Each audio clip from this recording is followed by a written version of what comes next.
And little backhand from Tiva, but quickly to turn onto that is Archie. He looks behind to see who he can pass it to. Harry keeping Izzy out of play over there. Now it gets knocked over there. Is he going to get to it, or is it going to be Boo that's going to get it? Casimir bumps him out of the way. The umpires call, whistle blows, and let's see what they're calling over there.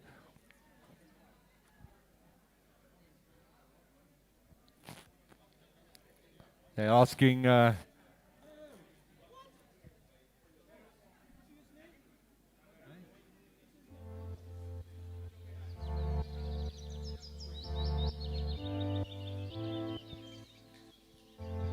the third man saying no foul on this occasion, so they'll have a bowl in.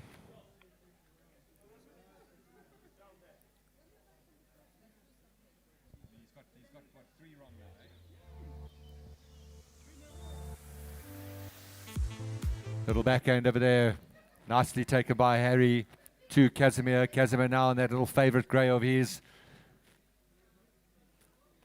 Who's going to come through? Still Casimir, still running onto it over there. Nobody's got him now. Look at that pony accelerate away for Casimir, still dribbling it through. And as he can do, now he's going to take it on the near side, tries to get it near side under the next shot, didn't manage to get it. Jonathan Stitchbury comes through, pushes it. And it's pushed over to the right-hand side, so he didn't manage to get the angle he wanted, but great backing up there from the old soldier. Definitely got a few years on the rest of the players on that pitch over there has Jonathan Stitchbury, but really holding his own over there. Great play. Now Archie trying to take Casimir out. Izzy claiming the line. First she takes the man out, she takes Kaz out, then she goes for the little backhand. Where's it gone to? It's gone into a pony's leg, so she didn't manage to pick that up. Kaz, little backhand pass over there for Harry to run onto. Harry gets it now. Tries to take on the near side. Beautiful nap and near side shot over there from Harry. Oh, has he gone over? He tries to keep it in play. Still in play. Boo's going to now take it. But it looks like the umpires say that ball actually went over the back line. Okay, well, it went over the back line on the right-hand side. So they'll take the hit in like a goal kick in football. Archie with a shot, doesn't quite get as clean a stroke as he wanted. Kaz again, that's going to put the backhand into it. Archie taking it away from him. Still Archie in control of it. Archie and Kaz. Now, Archie appealing over there, but Kaz has taken that and he doesn't quite get a clean stroke on it.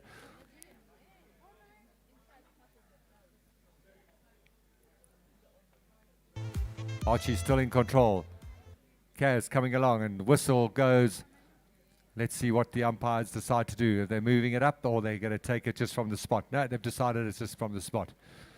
And they call play. Archie takes it away there. Now he's got players run over there. He's got Boo. He's got a big shot over there, but it hasn't gone far enough. Kaz picks it up in the air. And still Archie. Kaz getting away, taking that one.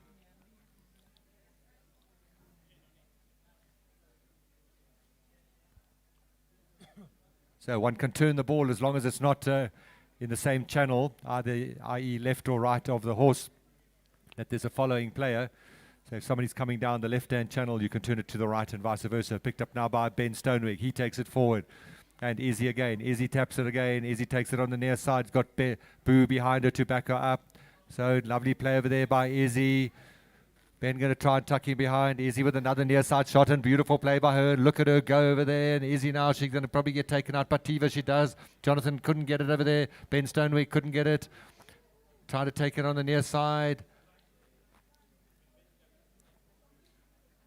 Kaz. Takes Archie, gets the dominance, passes it up to his sister over the halfway line over here. She cuts it off, and she's pushed it off right to the left-hand side. Harry trying to get it there, but he gets ridden off by Boo. Boo takes it, pushes it off to the side. Oh, that might have been a dangerous little play over there. Archie reading that really well, coming down the line, realizing that a new line had been created. So that's the thing in polo, is that the line is constantly changing as the players are hitting the ball, and it's the finest margin. And Archie saying, I've picked that ball up over there, comes down it. And Tiva thought that she still had time to be able to get in there and hit the shot. She didn't, and of course the umpires have picked that up very quickly. So they'll come back over here halfway through the third chukker, change their horses again, and we'll have 1 minute for them to be able to do that.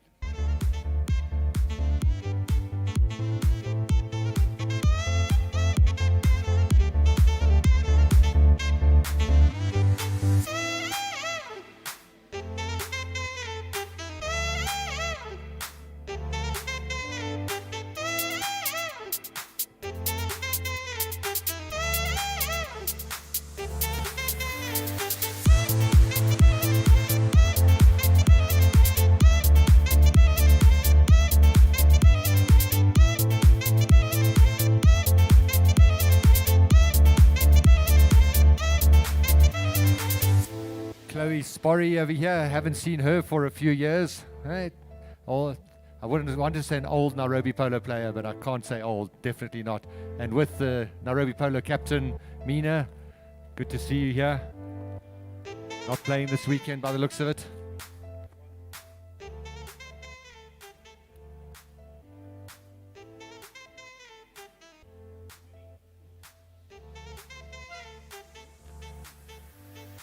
So when that hooter goes, the umpire will call play. Can't hang about for these changes. Archie looking for somebody to pass through. It's probably going to come over here, and it does, all the way up here to Izzy to run onto. Tiva watching her. She goes behind Tiva. Now she wants to launch a big one. Doesn't pick it up. Does taken nicely in there by Casimir. 2 little taps of the ball in the sky over there, and he hits it up over there for Harry to run onto, and Harry's going to get it. Is he going to be hooked by Ben? He manages to get the first one. The second one, Ben manages to put a little backhand. Turning very quickly onto it is Izzy. But Casimir had braked his horse, okay, and he'd realized that that backhand was going to come in, read it beautifully, where it goes over the top of it, hooked by Izzy, and then picked up by Tiva. Tiva now, she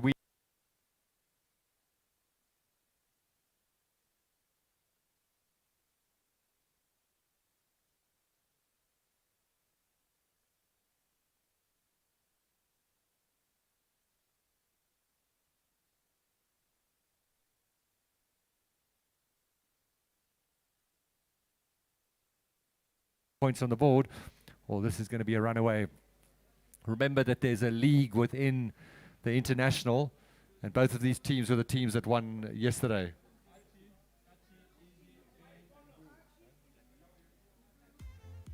If you're not able to, or you're sitting in the bar or something like that, remember that this game, these 2 cameras down over here, this is being live streamed on YouTube for anyone who wants to watch it across the world.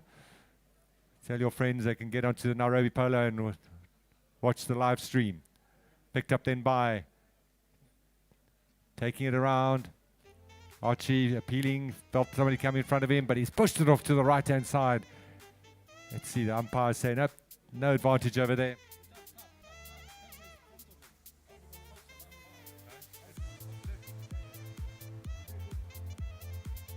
Taken by Kaz again.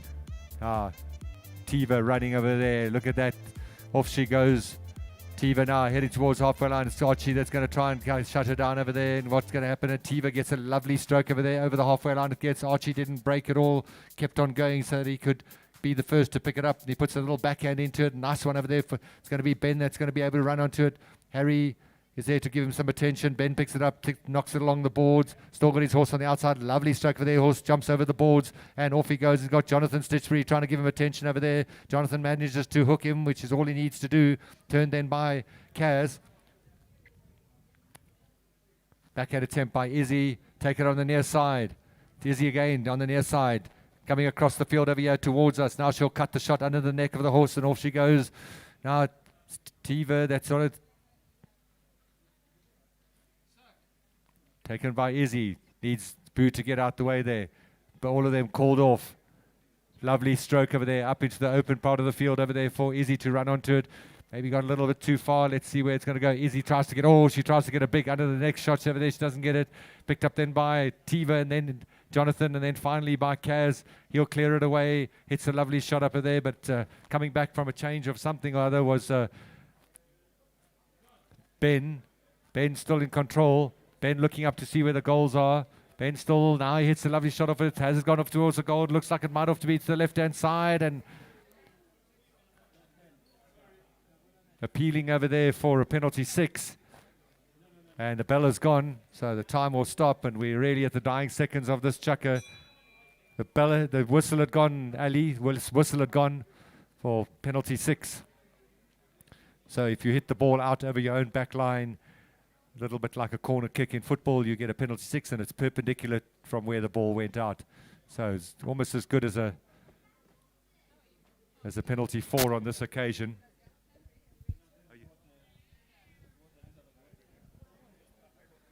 Archie now, can he claw one back at this point? Archie, oh, he's pushed it off to the right-hand side. So will they keep on playing? Yes, they will, as they should. 30 seconds left, but the umpires have actually called the end of the chukker and decided that they won't continue to play it. So end of the chukker it is, third chukker it is, 6 goals to the Tusker Malt team, 2 to the CMC Motors team. And we'll have a 3-minute break before we come back for the fourth and final chukker.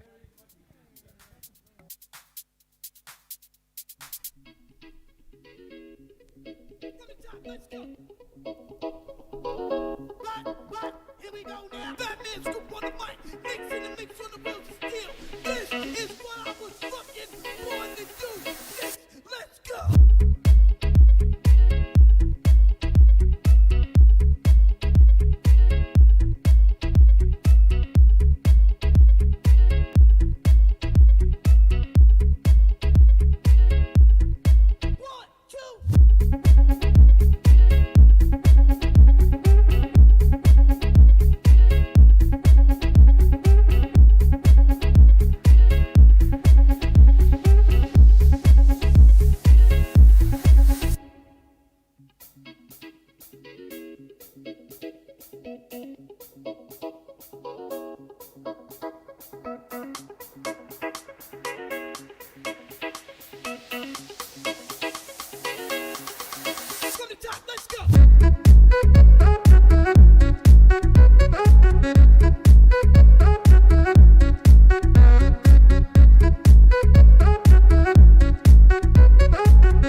So penalty 60-yard penalty it is for that deflection that went off a defending player.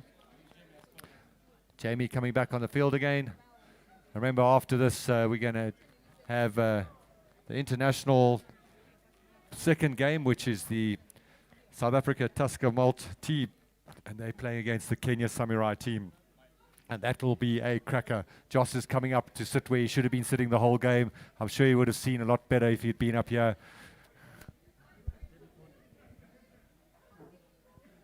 So through there, Casimir takes it. Casimir now knows he's wise. He knows he's just got to slow this game down a little bit. Just keep possession of the ball. Jonathan running onto that lovely stroke by him, getting the attention of Ben Stonewig, but he's still on it. And Jonathan, now you're trying a little under the next shot. He doesn't manage to get too much distance on it. Coming through, Boo takes it on the near side, being ridden off on the offside.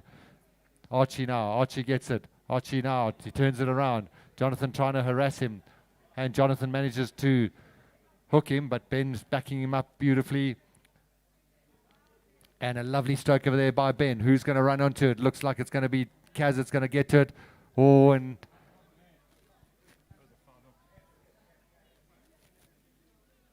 so that looked a little bit, let's see what the umpires, no, they didn't. It's all good and play, and it's Archie that's out there. And Archie now launching a big one up towards the goal for Boo to run onto. Boo getting pushed over there, and it's going to be Izzy now going to take it on the near side. Izzy takes a little near side shot over there, and through the goal it goes. Izzy Parsons, never say die, runs onto that shot over there, and great stroke over there from her on the near side, and 4 goals it is now to the 6 goals.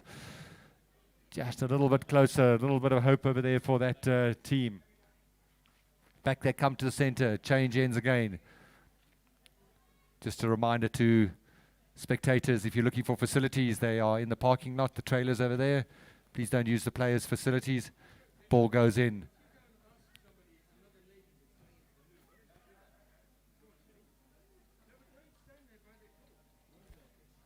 Nice little backhand attempt over there from Tiva, but it's gone into Pony's legs. Kaz picks it up. Archie managed to left him alone for a moment there. Izzy going to the center to be there in defense. Who's going to bowl? And it left it behind, and they've both gone over the top of it. Who's going to turn on it first? It looks like it's Archie, and Archie's got it now. He hasn't quite got the clean stroke that he would have wanted. Now he has. Now Harry's trying to ride him off, and Harry's got him. Is Harry going to get the near side backhand? He does. A beautiful backhand, but it's gone straight into Archie's horse. So it bounces forward again. Archie turns it around behind Tiva's horse. Little tap up over there for Boo to get onto. Boo claiming the line. Umpire saying, no, it's fine. Izzy now. Izzy takes it on there, but she's hit it into a horse, and so it doesn't quite get where she wanted it to go to. Now she's got it again. Taken on the near side by the Tusker Malt player. Now Izzy with the backhand. Hasn't gone far enough. It's picked up then by Ben Stonewig. And it's Tiva coming around, but she's come around in front of him. And so that's going to be, you have to come straight down that line. So it's going to be a spot or a 30. And I suspect that's a 30-yard, looks like it from over here.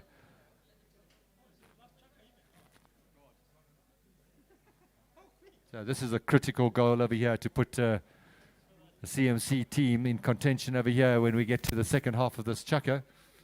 And that'll certainly set it up for a thrilling one. So, not wanting to take sides over here, but we wouldn't mind if this goes through to really give us a thrilling last 3.5 minutes of this game. Archie it is that's coming around. Just walks his horse.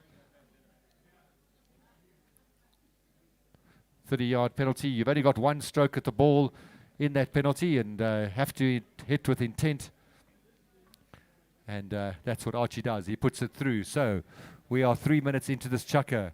We've still got 4 minutes of play left. Remember, there's no fraction over here, so we need an outright winner. It might need to go down to... So 5 goals it is now.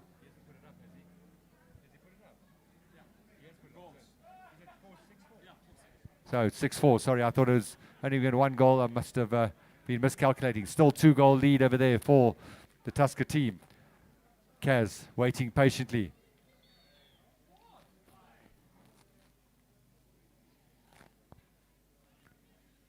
So the umpire's reckoning that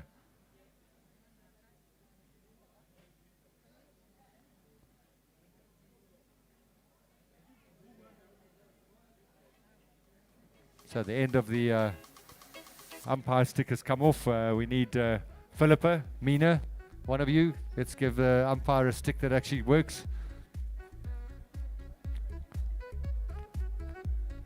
Anyone from the Nairobi Polo Club committee? I think Julius, if you can hear me, we need another stick over here for Jamie. Joss the farmer has fixed it, as you would expect.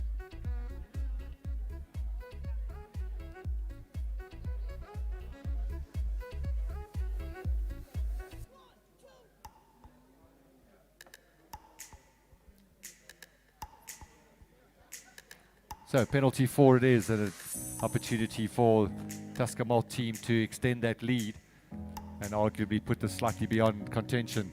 Decided not to take the change of ponies at that halfway mark. Probably do so if this goes through the goals.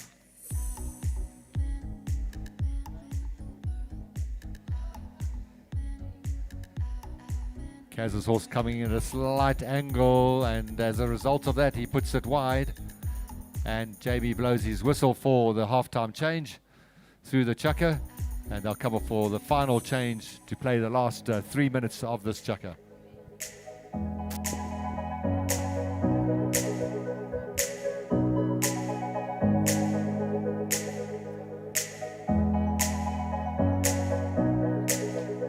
Just remember, folks, there's catering over here. There's catering underneath the clubhouse on the left-hand side.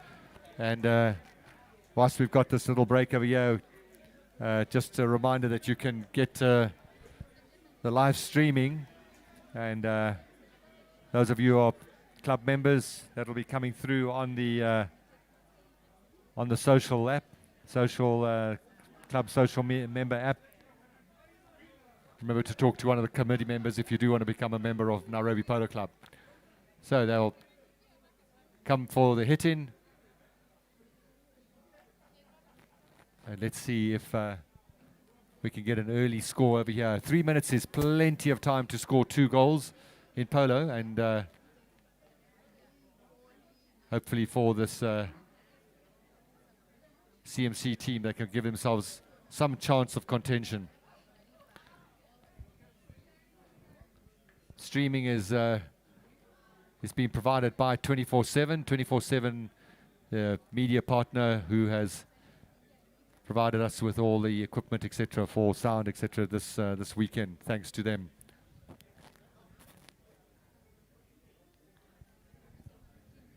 So, waiting for the players to come back. We can see we've got 3 over there waiting for the 4th, and it's Archie that comes back onto the field, and he's definitely the man they need because he's the one that's going to take the hit in off the back line.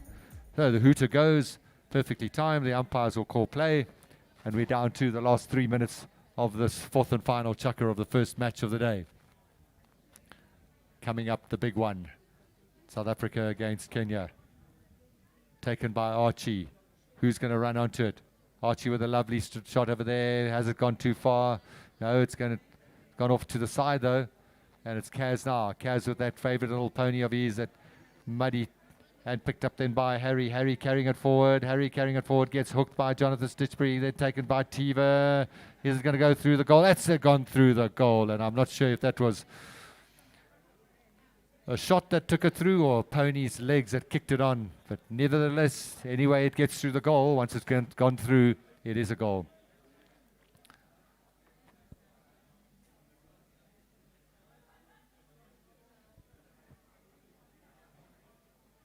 So back they come to the center. Ball goes in. Tusker Malt now playing left to right, and it's Casimir Gross, and Casimir hits it. A beautiful stroke of there, hits it off towards the side. He knows that they just need to own the ball at this particular point. Oh, he tries to get it. Big shot, but gets hooked over there by Archie, then picked up, and it's Jonathan trying to come through. Ben Stonewick picks it up, slightly bouncy ball, goes over the top of it, picked up then by Izzy. Izzy with a lovely stroke over there, hits it into the open side of the field. Jonathan comes through, he picks it up, puts a little backhand into it. Boo manages to stop it, but it's Kaz that comes through, and there's nobody marking over there. And Archie, he manages to put enough pressure on him, put it into open space over there by nice little backhand over there from Tiva, picked up then by Izzy. Now Izzy's off, and Izzy's pony, really fast little pony, and off it goes, and Izzy's in the lead over there. Tiva tracking her down. Tiva leaves her alone because she knows that she'll pick up. She'll just force her to push it off to the left-hand side. Jonathan comes for the hook. Jonathan gets the hook. No, he doesn't quite. Izzy tries to take it on the near side. Jonathan leaves it alone. Has it gone over the back line? Yes, it's gone over the back line. So a great play over there from Izzy, but not enough. And Tiva very cleverly forcing her to push it wide of the goals. Jonathan coming back and putting in a great backhand. A great hook onto Izzy. Kaz now looking around. He's got Jonathan over here all on his lonesome. He turns around. Jonathan looking for space and finally hits it over here right in front of his goal, but it's to Harry, so he knows that he just wants to keep possession of it. Harry hits a lovely ball over here towards the clubhouse. Jonathan gets it over there. He's got Ben giving him attention. Jonathan tries to get it. He hits it into his pony's legs. Taken then by... Still taken by... and lovely play over there from Archie. Archie still in control of it. Archie now. He's claiming that line. He says Harry didn't have the right to that line, and let's see what they say. What do the umpires call? The umpires are calling to talk about it, or they've decided. Jamie looked up over here.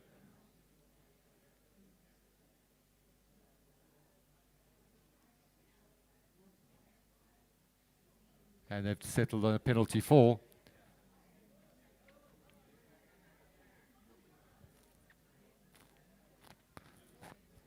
There's 1 minute, just less than 1 minute of play left.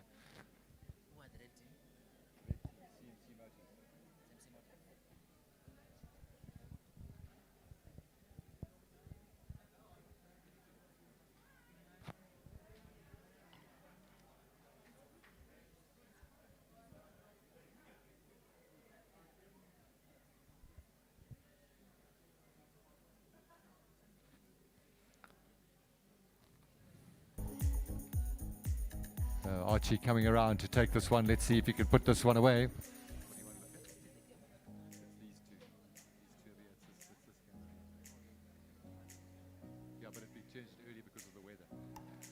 Archie, big stroke. Oh, and he's pushed it off to the right-hand side. So Archie not have any luck with the conversion of his penalties. And he's left a few out there. Taken by Kaz. Up to Tiva, who's going to be able to pick it up. Didn't quite get as far as Tiva claiming over there, but umpires are saying no, it didn't get to you. And Archie came in on that line. And he could do that. Then Izzy trying to take it.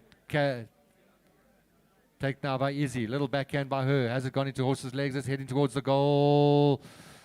Kaz leaves it alone because it's gone to the right-hand side. So we're dying seconds over here of this match.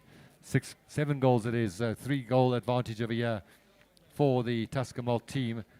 They're going to roll out to two wins today. And that's it. The hooter goes, the bell goes, and it's the end of the match. End of Tucker. Give them a round of applause, ladies and gentlemen. Great entertainment over here at Nairobi Polo Club in this first game. And as you would have seen, the game's changed. The times have changed. This is just to ward off what could be some rain weather coming in. Next game, the big one, it will be the Kenya Samurai team of Jamie Murray, Raphael Nzomo, Josh Craig, and Nick Miller. 10.5-goal team, and they're going to be playing against the South African Tusker Malt team of Chris Lunt, William Crow, Luke Barnard, and Adrian Lavarina Haas. Sorry about that, Adrian. Remember, you can follow this on YouTube. It's being streamed. The game will be streamed. And best dressed. Remember to take a selfie or get someone to take a photo. Tag it on Instagram. And you're up potentially up for a prize.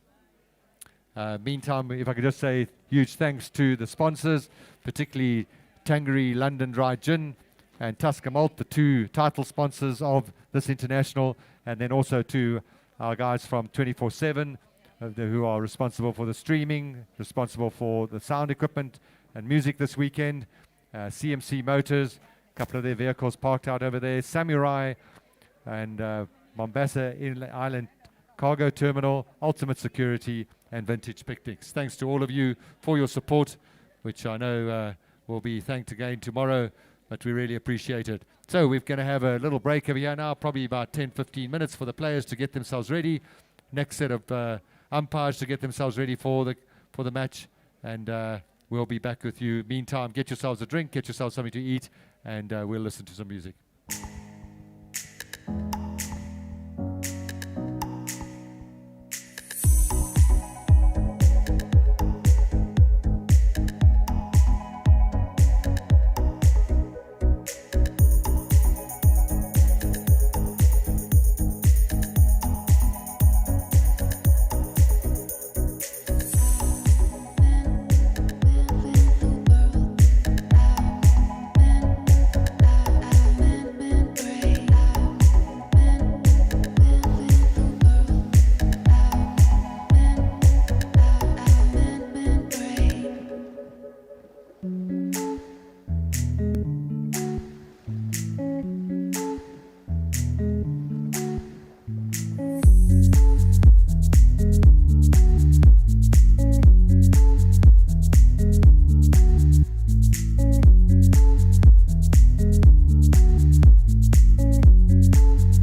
So, ladies and gentlemen, welcome to this 2021 International Polo. And we, Jonathan Stitchbury. Jonathan, if you can hear me, if you could pop up to the commentary, please. 2 umpires out there. And hopefully the teams are going to march up. They've called which side they're going to play from, or which direction they're going to play the first chukker. And I don't know if they're going to do. We would like them to walk up and introduce themselves to us. Pete.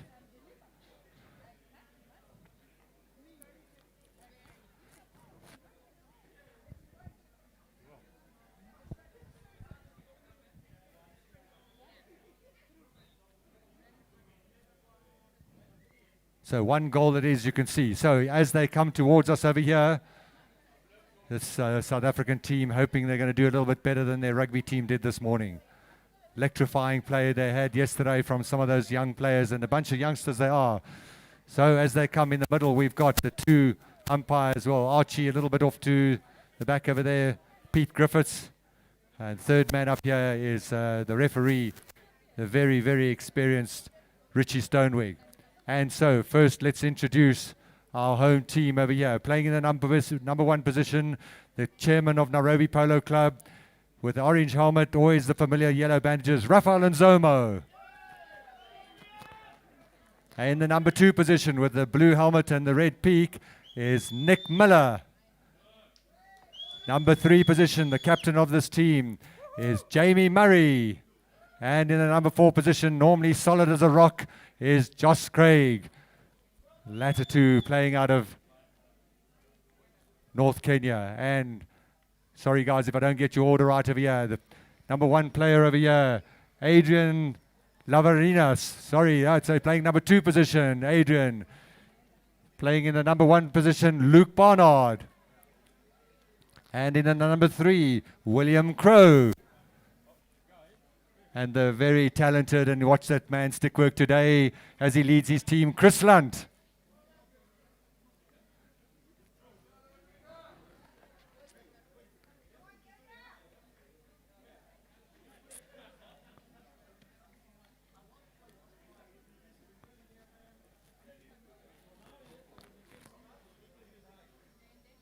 And Archie getting ready to bowl us in. This is a 4 chukker match.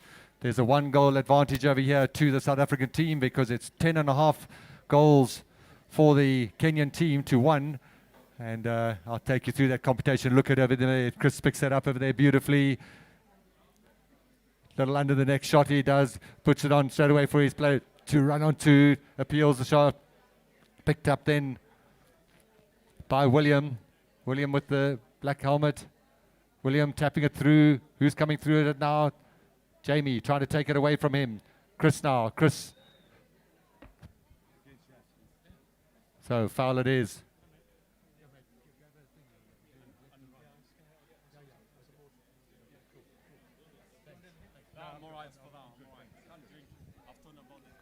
So penalty it is.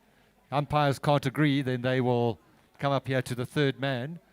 And the umpires will generally position themselves 1 behind the line of play and 1 lateral to the game so that they can see the speed and distance. Bearing in mind that in polo, every time the ball is hit, a new line is created. It's called the line of the ball, and that then determines the right of way. And if you're on that line, then you have the right of way. And it's the South Africans with an early opportunity over here for Chris to put something into the goals. One of the Kenyan players lurking. Chris, has he got it? He's put it through. Put it through, so back they come to the center, and they'll change ends. Nice and calm riding over there. Good to see the players looking after those ponies because those are all lent. And a huge thanks to all the Kenyan players that have lent horses to this visiting South African team who've had to familiarize themselves with their ponies. Archie Vorsboy comes, bowls the ball in the middle. Picked up then, knocked off a pony's chest. William tried to take it. Josh tried to get it on the near side. And taken by Jamie. He gets hooked.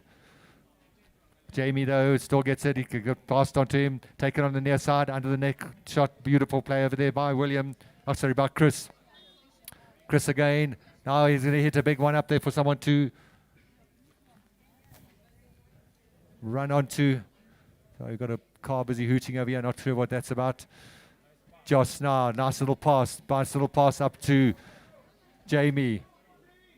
One of the SA boys busy appealing it over there, and it's not worth appealing because it's going to be Jamie Murray that's going to tap it forward. Jamie Murray, the 4.5 goaler, as he put it wide. Raf tried to get it. The Raf's trying to keep it in. Doesn't matter to get it. Managed to get it in. And so a welcome here to Jonathan Stitchbury, who will co-commentate this game for us. Jonathan, we're in for an exciting match, I think. Yeah, I think the South African team all incredibly skillful. Well handicapped, and I think they're really going to give this Kenyan team a run for their money today. That's Chris Lund there, their best player, playing with the red helmet. But he's crossed the line, and we have an infringement there with a bit of a muddle. But I think William Crow then coming across there. So the Kenyan team will get a shot from the 60. It's called a penalty 4. Now this is defended. It means that the opposition, the South African team, can stand anywhere in front of the ball as long as they're 30 yards away. So that ball comes pretty hard and fast. But I can assure you that some of these South African boys are more than capable of knocking the ball out of the air, going at 100 miles an hour and stopping it. So the ideal situation for Jamie Murray, who's coming up now he's just walking his horse and he's going to go into a little canter now as he takes it round. The ideal situation for him is that he knocks it hard and high over the top of everyone, and straight through the goalposts. Let's see if he does it.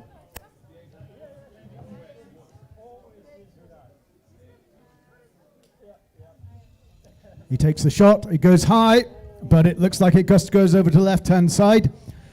So it'll be a hit off the back line. The ball will be put down there, and the South African team will hit it off the back line and start there. Move up the field. Now you can see the players now looking for space. Chris Lund launches that big, huge shot up there. Who's he up to? He's up to Adrian, but is Adrian fast enough? No, read really well there by Jamie Murray. Jamie Murray stops it, tries to take it on the near side, doesn't get what he wants. Lovely little stroke over there, taken forward by William Crow. Pushes it up towards the goal there. Look at the ride-off being taken place over there by Jamie. Jamie with a good little backhand. Beautiful shot over there by him. But first to turn onto it is one of the SA players. Puts a little backhand into it and running onto it is Raffin Zoma. Picked up there by Chris. Has the whistle gone? No, it hasn't. And through the goal it goes. What amazing skills that boy's got, Jonathan. I mean, really, the angles at which he hits the shot is absolutely incredible. Yeah, we saw him yesterday taking that shot, heading away from us across the field, not quite on the halfway line, but almost, and he knocked the ball straight through the goal, hitting it in the air. So he really does have all the shots, all the skills. Yeah, he does. And for those of you wondering what happened with the handicap system over here, South Africans started with 1 goal. That's because they had a 1.5 goal deficit, and that calculates down to a 1 goal advantage over a 4-chucker match. If you're wondering why they suddenly got 3 goals, they've scored 2. They've got Chris coming around over there, keeps it under control. Jamie tried to get it. Chris takes it forward again. His pony kicks on again, then picked up. Adrian then following through, followed there.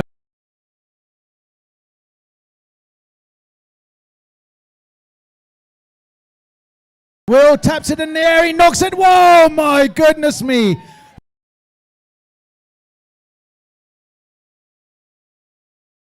He could, and all the way up in the air and throw over the top of the goal and straight through. Fantastic play there by South Africa.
So William Crow over there with the number 3. He's got those familiar Nzomo bandages and numbness.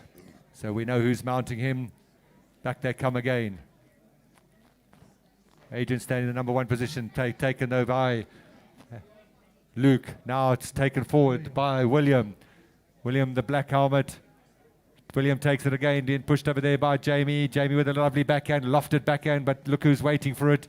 Patiently, knowing that it's going to come that way. He'll take it round the back of Josh. Now Josh, a little bit of a muddle. Oh, and he's hit it off way to the left-hand side, and that hopefully a let off over there for the Kenyan team. Jamie now. Jamie's still in control of it. Jamie takes it on the near side, passes it up there, but one of the boys is there. Looks like it's actually William that's taking it away. Under the next shot over there, straight towards the goal, but it's gone into a pony's legs and is picked up over there by Nick Miller, then taken forward by Jamie. Jamie needs somebody to pass that forward. He needs one of his players to run onto it. Jamie's still there. Nick tucks in behind him, and now Jamie, off he goes, and he's got Chris Lunt onto him. Yeah, Chris coming in there. Jamie just doesn't quite get that shot. Raf comes over the top. Can't quite see behind the umbrella, but it looks like it's South Africa. Yeah, it's Adrian now. Adrian hits that ball up to William, to Chris. Chris comes in trying to backhand, but Adrian now takes it forwards. Adrian playing off 1 goal. If you ask me, he's a bit better than that, but he's playing incredibly well. There's no doubt about it. But Kenya regroup, and they launch the big shot up. But there's 3 South Africans back, and only the 3 Kenyans coming through. Jamie's coming through now. Jamie very dangerous from that position. Is he going to get that through? Yes, he does. So Kenya gets their first score on the board. 4 goals to 3.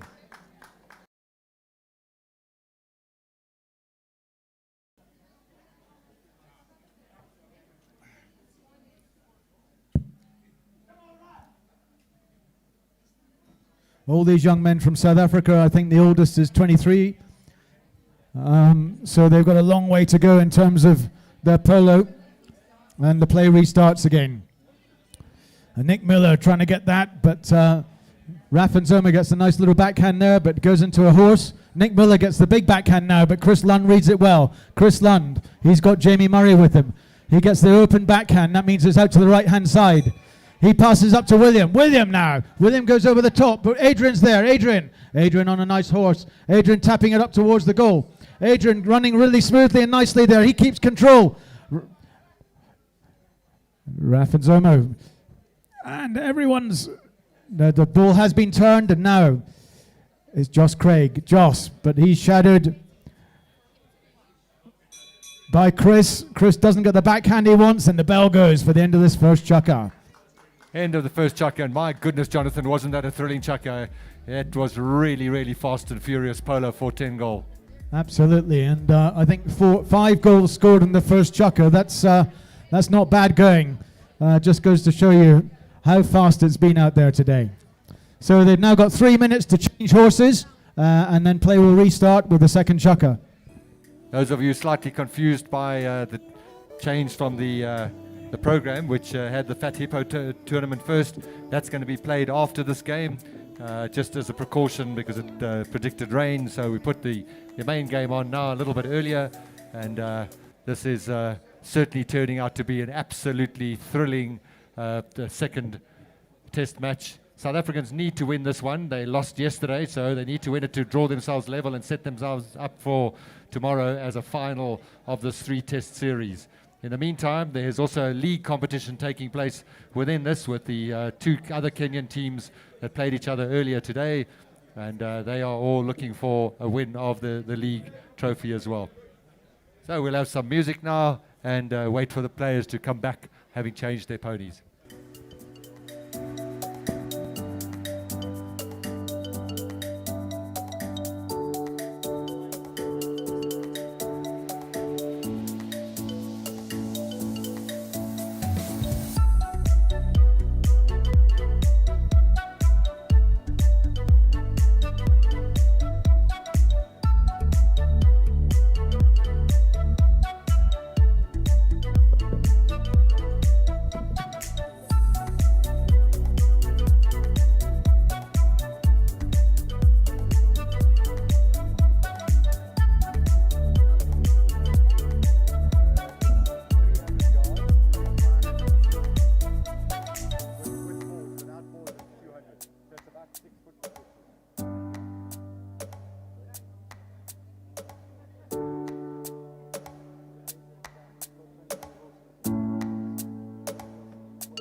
gone in, started the second chukker.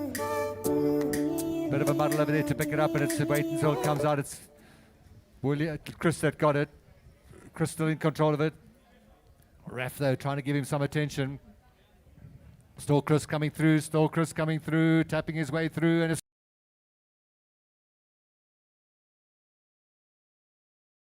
my goodness, and if they don't close that guy down, Jonathan, they're in for a very long day. Yeah, we've got seeing a young man here who really has the skills of even a 7 or 8 goaler. He can tap it in the air, he can carry it either side of the horse, and he's a superb horseman as well. So the real danger man with that team, and the captain as well. That's Chris Lund in the purple helmet. And the ball goes in to restart. And Chris reads it well. He now tapping out towards the goal. He's by himself. He's being chased, but he can carry that. Oh, but he didn't. Bouncy field there got the better of it, but his teammate tried to recover and has done. And I think this is Luke coming in, trying to take that long shot, passes it up towards the goal. Is it going to sneak its way in? Yes, my goodness, he gets it to Chris, and Chris takes it on the near side and pops that through. So yet another goal for South Africa, taking it up to 6-1. And we're only in the first half of the second chukker.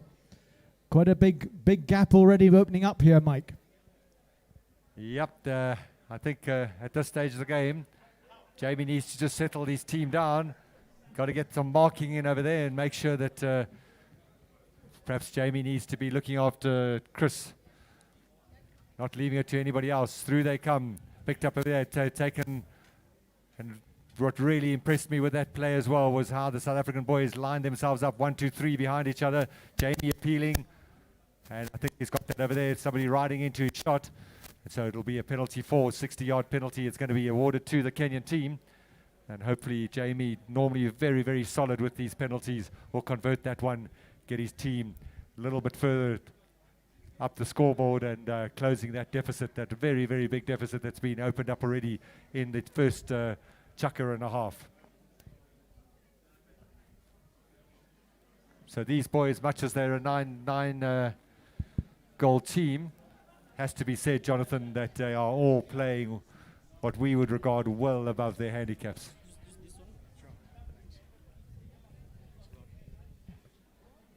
Thanks. So again, Jamie on some of the best horses in Kenya, Jamie Murray, and they've just found something on the ground which I think they're picking up, probably a horseshoe, and you certainly don't want one of those. You don't want to ride on top of it. So the umpire will get off and pick it up. Polo, all a game about safety and trying to make sure the horses don't get injured or get put in unnecessary compromising situations. And they weigh 500 kilos, and the last thing you want to do is damage one of these wonderful, beautiful animals. So Jamie Murray setting himself up for this 60-yard penalty. Takes the swing, goes along the ground. Is it going to go in? No, I think it just goes off to the left-hand side, and but it's. I think we heard the whistle there, and I think it must have been one of the defending players who touched it, and that means that they get another shot at goal, in line with wherever the ball went out. So still a great opportunity for Jamie here. I don't know why he's got his helmet off. Something's obviously happened.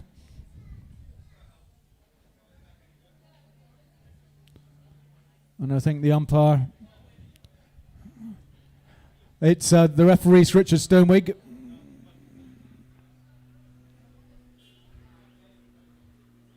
guys, the drone. Don't let the drone come down too low. The drone's coming down too much. Okay, so we have a Sorry.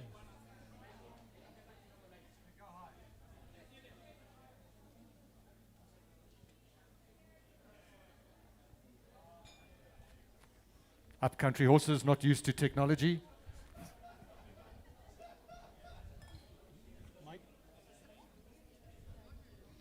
So Jamie, the clock stopped, and he's coming round for another shot from 60 yards out.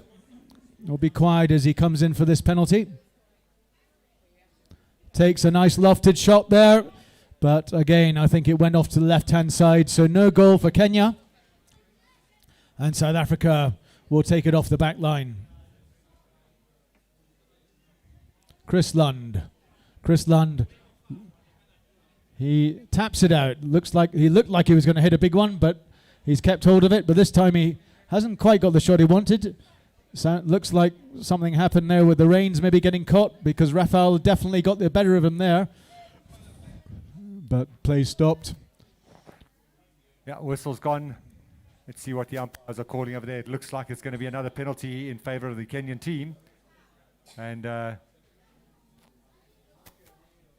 got a little visitor from Holland over here who's just WhatsApped us on a call.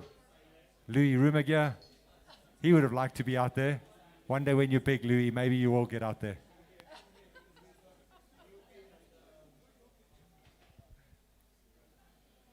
So this is coming all the way through to a penalty. I think, Jonathan, looks like a penalty 2, which is a 30-yard penalty. And with all penalties, other than those that are right out in the field, any of the 2, 3, or 4, which are close to the goals, a player hitting the ball has to have the intent of scoring a goal. So you can't just tap it. You have to hit as if you're trying to put it through the goals. A penalty 2, you only have one shot. So if you don't hit it far enough and it bubbles its way to the goal, that's not going to happen with Jamie Murray. That I can assure you.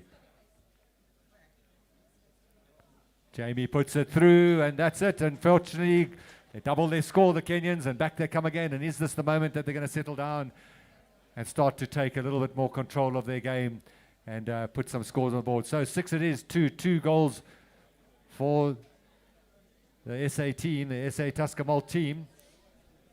Thanks to Tusker Malt for their sponsorship. Tangery, remember they've got some really superb cocktails over there.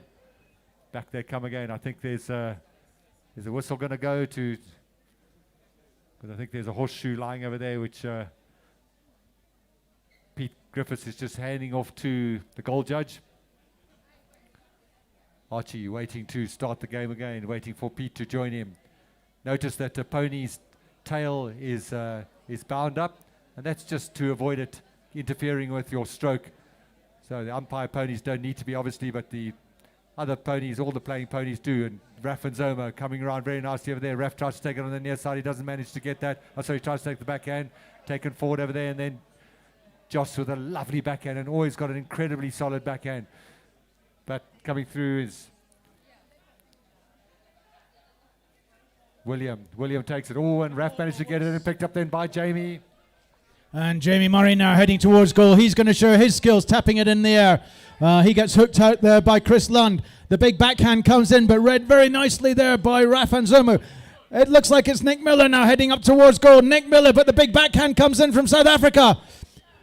Yes, they managed to save it. It comes off the line, but it's Rafan Zoma there taking that backhand again. Now Jamie Murray with a big backhand in towards goal. Has it gone through? No, it hit the goal post. Someone's off a horse. And I think the umpires have stopped the play.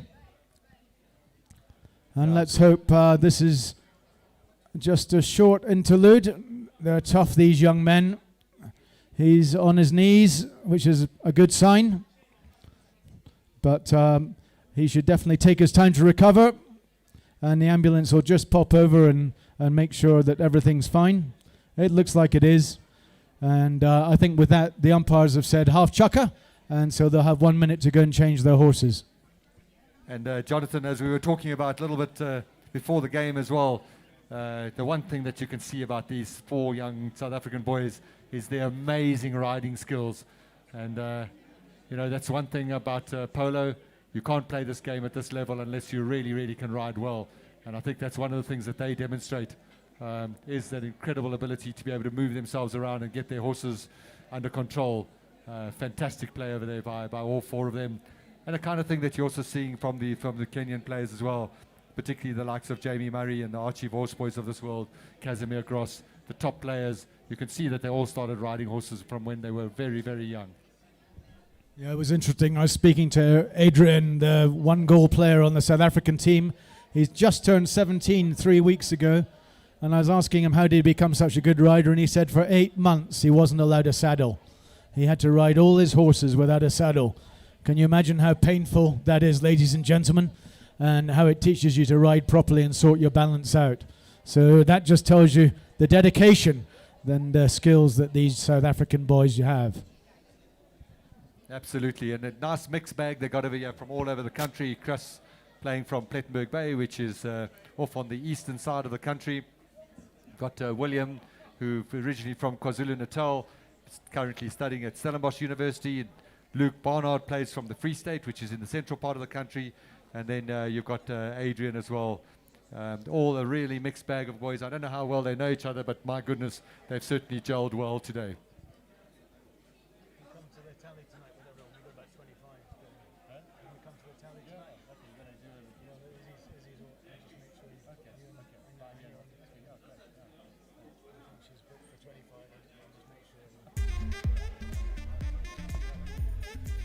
So this is the one halfway through the chukkers, so it's only 1 minute, and it looks like all the players are back on the field, and that little fall doesn't seem to have affected anyone. And you can see the South African team, they're raring to go. They've had a fantastic start to this match, and you can see that. Look at the way they're moving around. They're looking for lines. They're trying to keep the Kenyan team guessing. Chris Lunn this time launches the shot up. He tries to get up to William. William crows. William gets it, and he gets a nice shot there. He's being pushed hard by Raf and Zoma. He's beaten in the ride-off by Raf. Raf will go for the backhand. He gets a nice little open backhand there, and William's going for it, but it looks like Jamie Murray jumped into his line, and the umpires didn't like that. They thought it was William's line still. He was first to turn on it. But I think you saw in both instances just how quickly those horses will go from a flat-out gallop and turn through 90 degrees. Quite incredible horsemanship there as well. So Chris Lunn sets the ball up. It's going to be a penalty there. He can launch the big shot or he can tap it. Let's see what he decides to do. Look at his number 1 out in front over there looking for the pass, but his number 2 and 3 are staying, and they're not giving anything away as to which direction they're going. Off they go, and look at them. Now they're looking for the big shot that's going to come up, and is Chris going to hit it? Yes, he does, and it's a big shot along the ground, and it's probably a little bit mistimed for the boys that were running. Picked up then by Jamie. Oh, and Jamie claiming that line. And that's either going to be a spot hit or it's going to be moved. That's called a penalty 5. Let's see if they're calling it a penalty 5. Hey, no, yes, they are. It's right off from the spot. Whistle goes again. Not sure what the umpires disagreed on. I don't think they had called play. So you've got to wait for the umpire to call play, which I suspect is what happened. Jamie was ready to take that shot. Umpire hadn't called play. He hit it. Yeah, there's no penalty in polo where you don't have to be 30 yards away if you're the opposition. But I think the umpires are taking this opportunity to move the ball up. Yeah, so this is a penalty 5B when it gets moved up to the center. Penalties range from 1 to 10, not necessarily in severity. And Jamie Murray it is. Jamie really very, very accomplished player. He and Casimir Gross dominated the leadership of Kenyan polo for many, many years now. And both of them play their polo in North Kenya. Archie Vorsboy, Craig Miller, the other 2 Kenyan players. And then from Tanzania, we've got a few, as the likes of Jules Cam played last weekend and not this weekend. So it's going to be Jamie now. Checks up there, is waiting for the umpires. Not quite sure what the delay is. The umpires need to call play.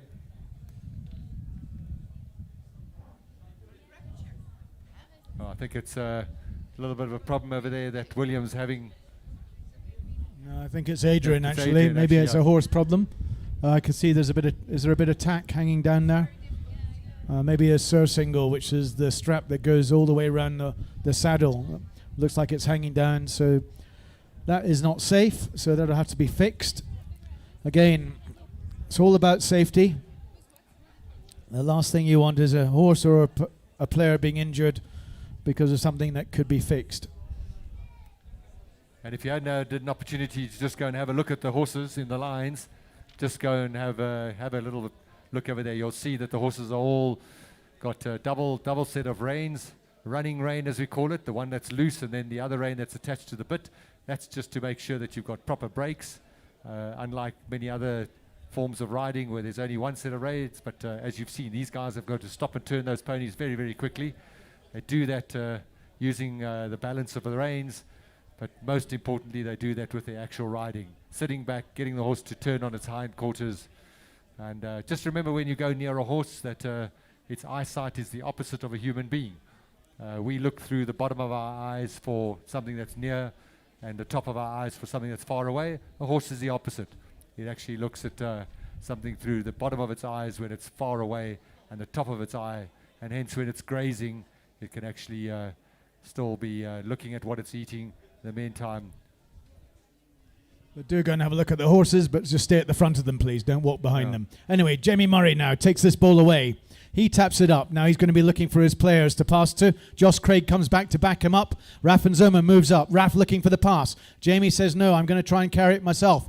But he gets beaten out by the ride-off there, and the ball comes back to William Crows. William now moving ahead. He's on Rafa and Zoma's horses, which, believe you me, are some of the fastest in Kenya. William now coming up in front of goal. He doesn't get the shot he wants there, but we got Joss Craig and this other and Chris coming round there. The backhand gets taken. Taken by Raf and Zoma now. Can Raf get gone over the top, sprayed it slightly to the side. Jamie very quickly to turn onto that, always does on that beautiful grey of his. And Jamie, look at that left leg of his. Oh. And Adrian over there coming across that line. He probably thought that he had time, but Jamie really kicked out that horse on. You saw that leg of his, that outside leg of his, really, really pushing that horse of his off to the left-hand side, accelerating. And as a result of that, he's worked himself into a penalty position in the penalty 4 at 60 yards. If you're wondering what we're talking about when we talk about lines, a Polo ball only moves in a straight line, and you have to approach that line on your horse moving in the same direction as the line of the ball. So you can't come in at a crazy angle. So the person who's closest to the line of the ball has the right to play that ball. And they've switched to Joss Craig taking the penalty now. Ooh, but Joss has not got a clean stroke on that one. But he's following through. He comes through again. Now it's taken about the way by Chris. Yeah, Chris gets a lovely shot there up to Adrian. Adrian now gets it under the neck. He's on a fast pony here. He's going to be looking for a big shot. Comes through though. And now it's Joss Craig. Joss Craig coming on the backhand there. But read nicely by Chris Lund. Chris Lund got all the time in the world here. He'll be able to turn this round and set up his own team. He does so. He comes straight back past Joss. He's Big looking shot for players. Yeah. Joss now picks up the ball. Joss goes over the top of it, now taken by William. Tries to get down the next shot. He doesn't manage to get it, but now he gets a massive under the next shot, but that looks like it's going to be way off to the right-hand side. And so led off over there, fortunately for the Kenya team, as the South Africans mount their attack again. So amazing athleticism from these horses, not to mention the players themselves. And it's taken off the back line by Joss, and it's taken off there for Jamie to run onto it. Jamie with his grey, off they go. We are nearly 1 minute left in the second chukker, and my goodness, it's been fast and furious. Over the halfway line they go. So, ball being passed up there by Kenya. Looks like it's Nick Miller now knocking it up towards the boards. But he's going to get a little bit of a ride off there. Can he turn it towards his own goal? I'm sure he'll be backed up, but a lot of South Africans coming in there. Things seem to have slowed down. Lots of sticks in the air. Chris Lund gets that, launches that huge shot. What an eye that young man has. He passes it up. Who's going to get this line? It looks like William looking for it, but Joss Craig coming in with the backhand. He gets it first. He turns that ball nicely, but Chris Lund once again picking it up, playing so much more coolly than the yesterday, and takes it over the halfway line. Big shot off towards the goal, and it's gone straight to all the goals. Has gone to the left-hand side. Is this going to be? And it has. It's gone over the back line over there. So Chris Lund once again just showing his amazing skills over there. And my goodness, he can hit a lovely ball. and so balanced on the horse when he's doing so. So remember that you trying to hit that ball most of the time with a forehand is your longest shot is going to be the forehand on the right hand side. Polo only played on the right hand side, so if you're left-handed, bad luck. You've got to hit with your right hand and control the horse as far as the reins are concerned with your left hand. But you know, that's only really a little bit of brakes, a little bit of steering. Most of it is with your body, and it's really about your riding skills, legs and body, and that's how you actually steer the horse.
So Chris obviously having a little bit of a problem with that horse, and so he's come out on one of the Stitchbury horses called Milo. Called Nilo. Yeah. Milo, rightio. And where does it come from, Stitch? It's from Buster Mackenzie in South Africa. Came up about 10 years ago and still playing high goal polo. Fantastic. So it's all about those ponies, and it's great to see the attention and the care that these visiting players have shown towards the horse. Seeing any sign of distress, Jamie Murray takes it off the back line. We are into the third chukker. We're halfway through this match. 7 minutes it is of this chukker. Picked up by Raffenzoma, doesn't quite get the clean stroke that he would have wanted to get on it. Little backhand put in over there by one of the South Africans. Then it's running onto it very quickly, and a lovely lofted shot over there. But Jamie Murray looking to make sure that he can shut the opposition down. Going over the top. Oh, but he got the stroke on it. And did he? No, I think, Jonathan, that looked like it went wide. Yeah, it just popped off on the side of the post. Yep. But a good start to South Africa. But unusual to see a player get away from Jamie like that. But let's see what happens, because quite often players play their best horses in the second two chukkers. Yep, and Jamie's taken away over there. Hits it up towards the sideline over there, and it's going to be to Raffenzoma. No, looks like he's gone over the top of it again. Coming in for a little backhand, nice little backhand pass. Oh, but it's gone over the sideline. So when the ball jumps over the sideline, it's a little bit like advantage is given to the team that is defending. Ball gets dropped by an umpire. Player's got 5 seconds to it, and Jamie just bubbled that one, but he manages to recover it quite quickly, and all the opposition comes through. The umpires are they happy with that, or do they say that he's come from an offside position? And let's see what they decide to call. Or it could just be that the ball went back over the side again. Yeah, no, I don't know about that. Archie picked it up in the middle of the field, so I'm not sure what the plane's over there. But it's in the meantime, it's Jamie that's picking it up. Jamie that's going to take it down the side, and the board's over there. And he's got Adrian busy giving him attention. Adrian sticking with him, forcing him to hit the ball when... And he passes the long ball up there, trying to get up to Nick Miller. Nick Miller ridden off very nicely by Luke from South Africa. And now it's William Crowe. He gets that nice under the neck shot, but it's Josh Craig who comes away with it, tapping the ball around, tapping the ball up towards the goal, but he's ridden off by Adrian. Raffenzoma, very dangerous when he's coming up towards goal. He just puts it off to the left-hand side. So good Kenyan attack there, good opportunity, but gives South Africa a chance to regroup. So Chris Lund taps it out from the back line. Launches the big shot up. Who's it going up to? Looking for William, but it goes up to Raphael. Raphael gets a little backhand, but he actually gets it up to the South African William. William goes over the top, but then gets it in a second shot. He's now got in a good strong position here. He's got to get round his Kenyan player. Oh, it's gone towards the back line over there. Who's going to hit it out? And we'll see a lot of pressure being put by Nick Miller onto William over there to make sure that he kept it wide. It's exactly what he wants to do. Keep it out of the danger zone in front of the goals. Good play over there by Nick Miller. And it's going to be Jamie that hits it in. Jamie taps the ball right off on the far right-hand corner. Sorry, over there, and taken along the boards by Jamie. Now he gets ridden off. Still keeps it under control. Has he hit it far enough? No, he hasn't. And so Jamie goes with that lovely black horse of his that he familiarly plays in the third chukker. It's an absolute beauty, that horse. Just watch it go. And Jamie coming through over there now. Oh, and he's a lot of appealing going on. And it's still Nick Miller now. Nick in control of it. Nick taps it forward. Nick still calling for it. Nick in control. Goes over the top. Jamie with a shot towards the goal. And it's heading towards the goal. Oh, and it's gone to the right-hand side. So unfortunately over there for the Kenyan team, peppering the goals but putting them to the side. So the whistle goes as well, and I think it might be an opportunity to change horses. Yes, it is. So 1 minute for change, and we'll come out for the second half of this third chukker.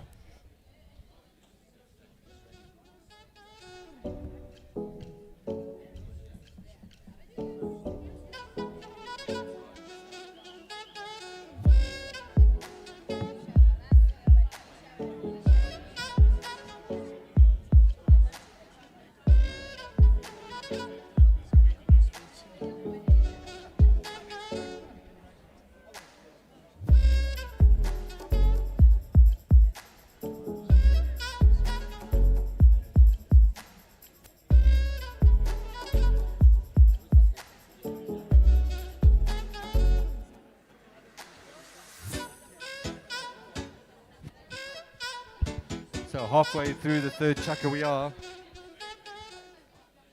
And still 6-2. Not much scoring in the latter half of the second chukka, and certainly this third chukka has been a little bit closer. Players busy letting them closing each other down a little bit sooner. Kenyan players busy closing down those South Africans a little bit better on the marking than they were in the early first part of the first chukka and the early part of the second chukka. Yeah, it was a blistering start in that first chukka from South Africa. And actually, I think in that second chukka was it just the one goal scored? Yes, That's just one goal. So 6 goals scored in the first and 1 in the second. So Kenya have obviously settled. Yeah, I think they've got the measure of the South African team now, and let's see how they're going to be able to pull it back.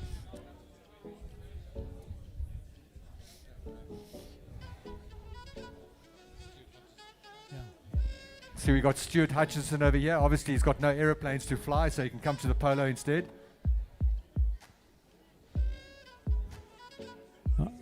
I've got a razor at home if you want to borrow it, Stu.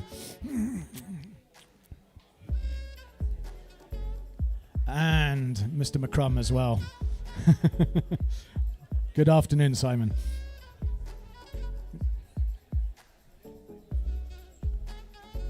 So I think that'll be the 1 minute just about over. And I can see 1, 2, 3, 4 South Africans and 4 Kenyans. And Chris Lund will look to take this off the back line. What's he going to do with it? He launches the shot off to the left this time. He's trying to get that up to Adrian, his number 2. Is he going to get there first, or is it going to be Jamie Murray? No, it's Adrian who pumps that ball up. He pumps it another 100 yards up the field. Lovely backhand over there from Jamie Murray. He managed to position himself absolutely perfectly to get onto that. Who's going to pick it up, though? It's a little bit of a... Looks like it's Josh Craig that's busy trying to tussle it away there from the South Africans.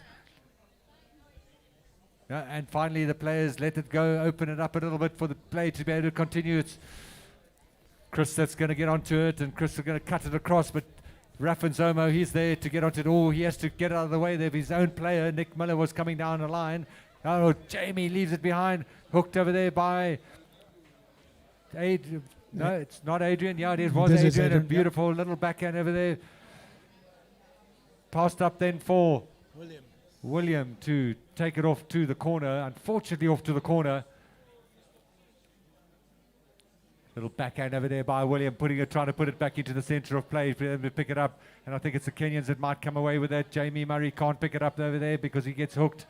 And it's still the Kenyans over there, and it's Jamie Murray now. It's over the halfway line, and he's going to hit a big one, I'm sure. He does. A lovely stroke by... And it's Jamie running up there, but he's got Chris Lund running behind him.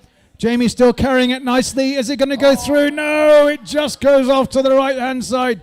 Wonderful opportunity, and you saw those horses there running well over 40 miles an hour, probably closer to 45, sprinting up that field. They don't go much faster than that, ladies and gentlemen. So that was a little bit unfortunate over there for the Kenyan team. Chris takes it off the back line. And Chris pumps it off to the right-hand side now. Just changing the angles each time. And this time it'll be Adrian who tries to hold on to it. I beg your pardon. That was William Crow who tried to hold on to it, but sticks go in the air. And the South African team clearly feeling that they were infringed there. Couldn't quite see because there's an umbrella in the way. But the umpires agreed as well. So I think the penalty will be moved up, and it'll be moved up to a penalty 5B, which means they get a shot right from the center of the field. Some of these young men can hit the ball from there all the way through the goal, but they don't have to do that. They can tap it, or they can just carry the ball and pass it up to one of their other players. So lots of options here open to the South African team. I must say they really are getting into their stride now. Completely confident in their shots. And again, Chris Lund coming round.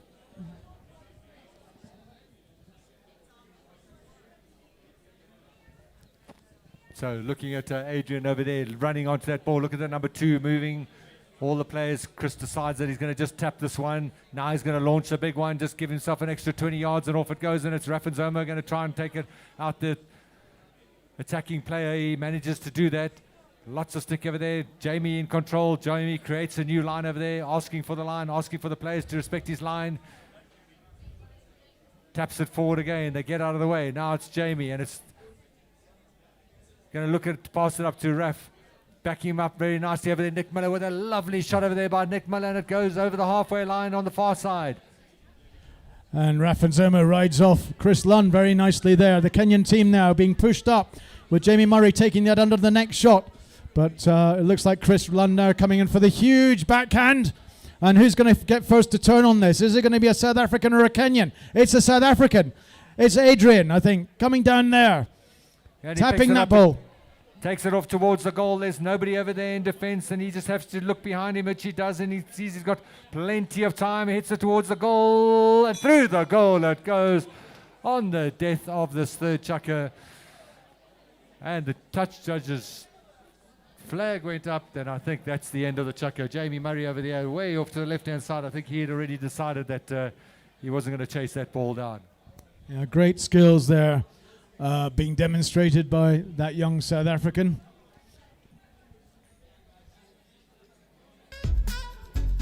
So we're coming into the fourth and final chucker. We'll have a 3-minute break over here whilst they go and change their horses again, and there'll be a throw-in by Archie in the middle for this fourth and final chucker over here, but commanding lead at the moment by the South Africans, 7 goals to 2.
So umpires looking to throw the ball in.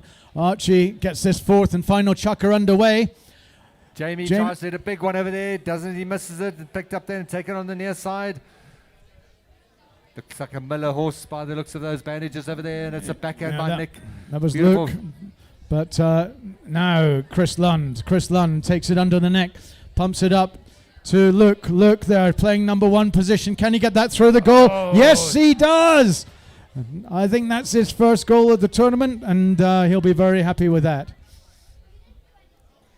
Great play over there from Luke Barnard, one of the younger players, and also one of these really, really talented South African players, and that's come up here. Thanks to them and thanks to their families as well for supporting them. Really great to have you all here. Actually, Mike, I think that was William Crowe who got that. But so that's two goals in the trot from him. But Jamie Murray looking to get that up to his teammate, but it's Adrian now. Jamie looking behind him. Who's he going to be able to pass the backhand to?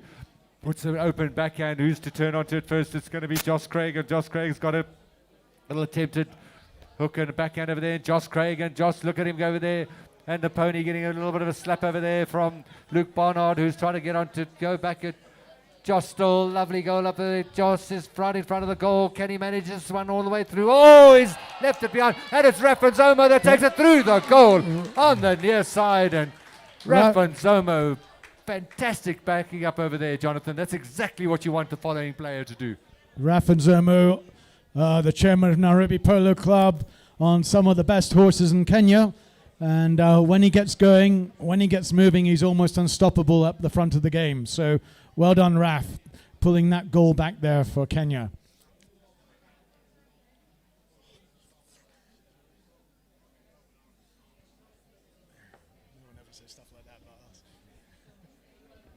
Play restarts. Luke tried to get that over there, didn't manage to, but his captain has managed to just tap a little one through. And here we have William Crow. William, there's no one on him, so he's going to take his time. He gets past one player. Launches the big shot, but it goes off to the right. That's not what he wanted. Looks like Chris Lund's upset about something.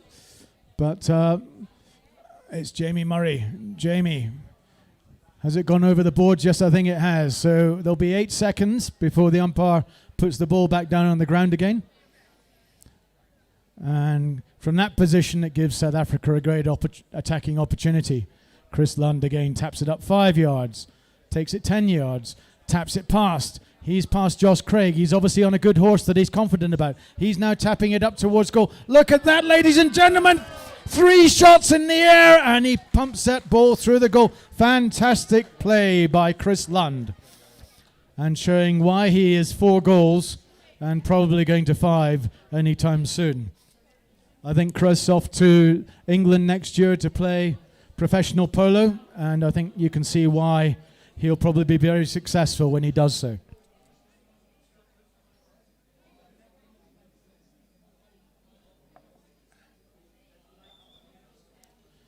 So, halfway house in this final chukker.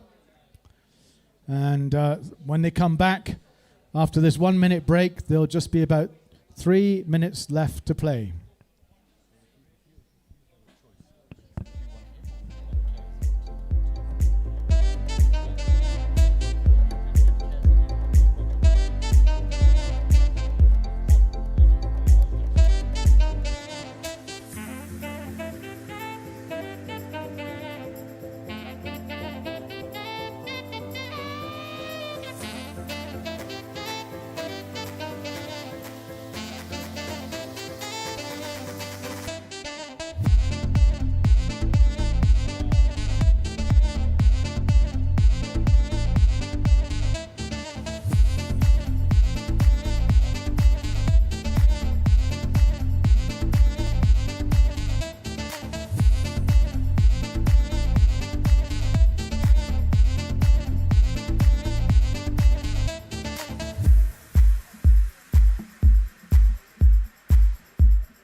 So play restarts. Chris Lund takes that over the centre line up towards the goal. Oh. Look at that stick work. Look at that stick work. And that pony's hit it through. And tried to get it through. And I think actually that came off a pony's leg at the fast moment. But look at the incredible stick work over there from Chris Lund. Managing just to run away. And I'm afraid to say if they're not going to shut him off at the back of that line out, he's going to carry on doing that. He's probably moving at close to 40 miles an hour there. The ball isn't much bigger than a tennis ball. It's on the end of a stick, which is 52 or 53 inches long. What an eye for the ball he has. Archie bowls the ball in. Raf tries to take it out the front, doesn't get it, and picked up then by the number 2, Adrian. Jamie now. Jamie onto it, gets pushed out of the way by Chris, shuts him down.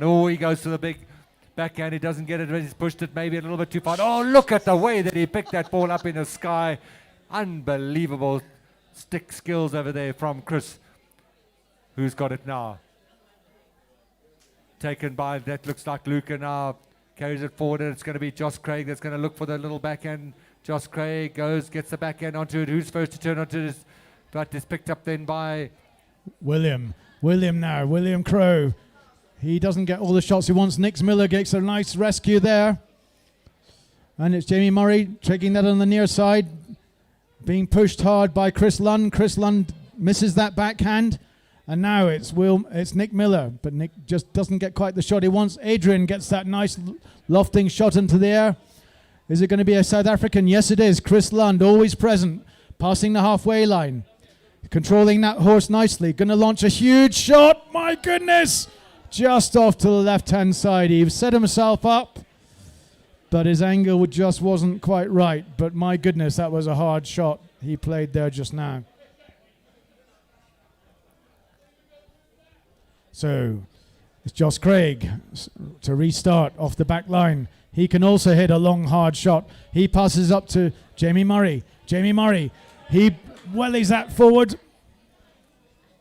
taken there by William. William tried to ride him up and little under the neck shot over there, but William read that perfectly and he'll just take it and either backhand, and he does. He puts a lovely backhand onto it. Who's first to turn onto it? Oh, and coming down that line was one of Nick Miller claiming that line, and I think he might have got it.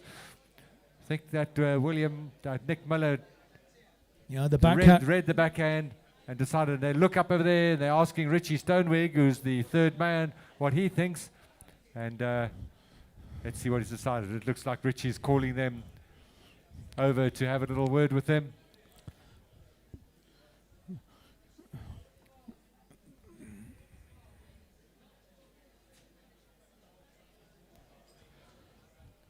So very clear guidance there that it was a foul.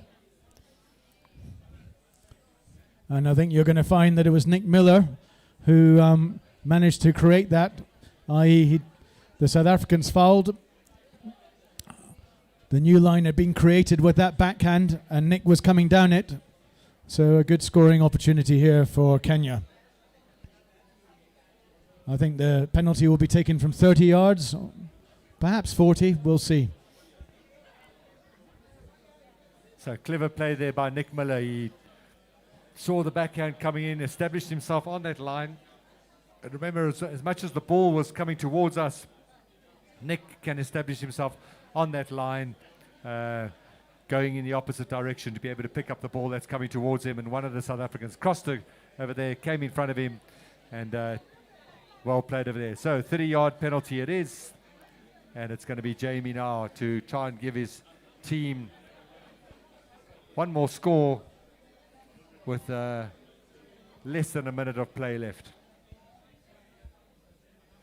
So a reminder, folks, that tomorrow we get going. We've still got a game after this. Reminder that we've got the Fat Hippo tournament after this, but we've still got tomorrow. Jamie puts that through. Solid play over there from Jamie Murray with the penalties.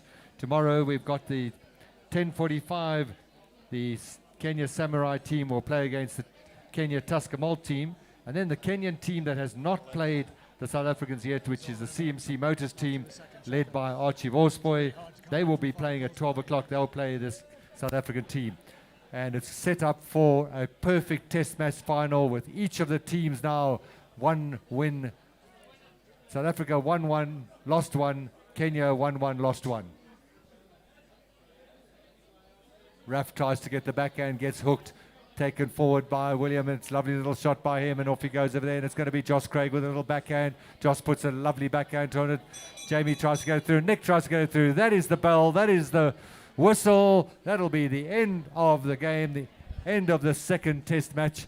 And as I said, there's one test won by South Africa, one test won by Kenya, and sets ourselves up for a thrilling final.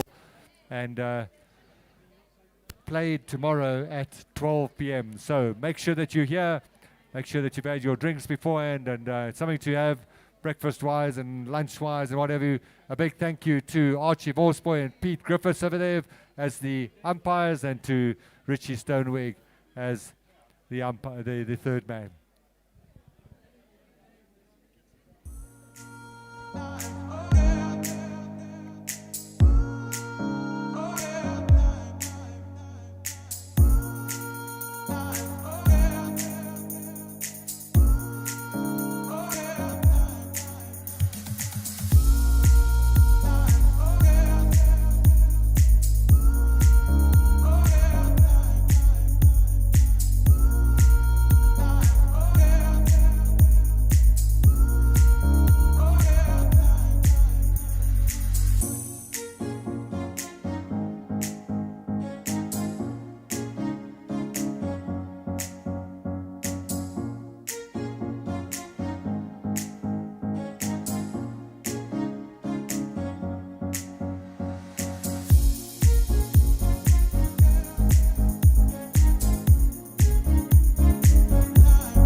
Let's go. Right, here we go now. Batman scoop on the mic, mix in the mix on the wheels of steel. This is what I was fucking born to do. Yes, let's go.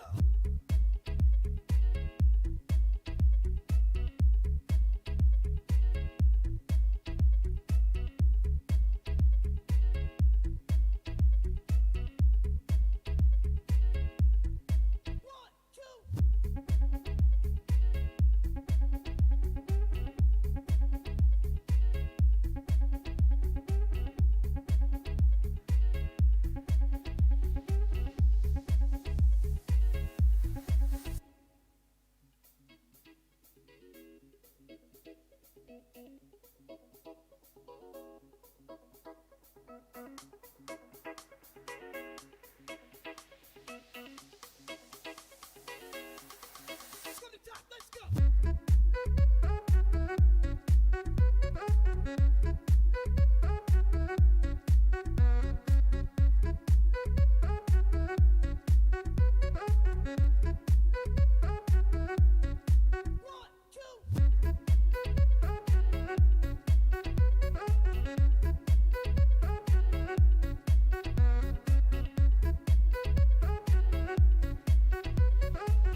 Radio, so this is the Fat Hippo.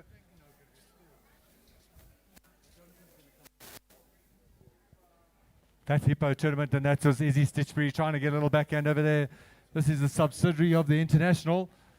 And these are the newer players, and great to see so many ladies out there today.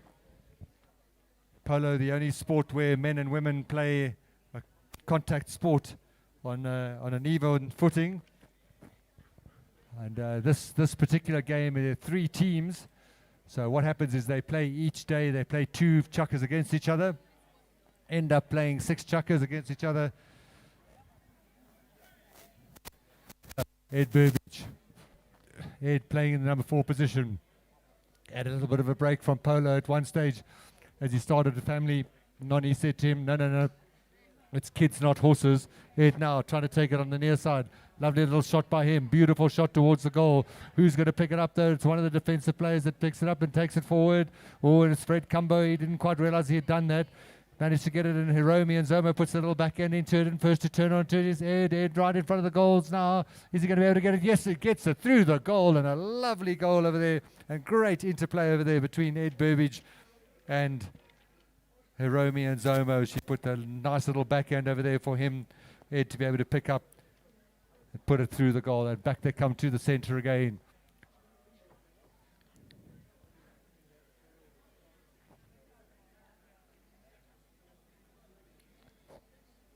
So the orange team is the Jacaranda team. Izzy Stitchbury, the captain of that team. Fred Combo, he's the vice chairman of Nairobi Polo Club. Fred over there, he's got the black helmet. Number 4 is playing Mina. She's the captain of Nairobi Polo Club. She's also in the orange with the number 2. And the players busy pushing each other. Fred with a little backhand. And picked up by Robbie Koitaba. He's got the Kenyan flag on his helmet. Taken on the near side by... and kicked on, and Fred and trying to get it. Fred gets a little backhand onto it. Who's going to pick it up though? Is he going over the top of it? Robbie says, leave it to me. Robbie with a little shot over there. Gets it forward, and then Robbie again and carrying it forward now. Robbie heading towards the goal. Is he going to be able to carry it all the way? And it's Robbie Koitaba, and it's heading towards the goal. And oh, he's put it off to the right-hand side, and nearly runs over the top of the goal judge, but manages not to.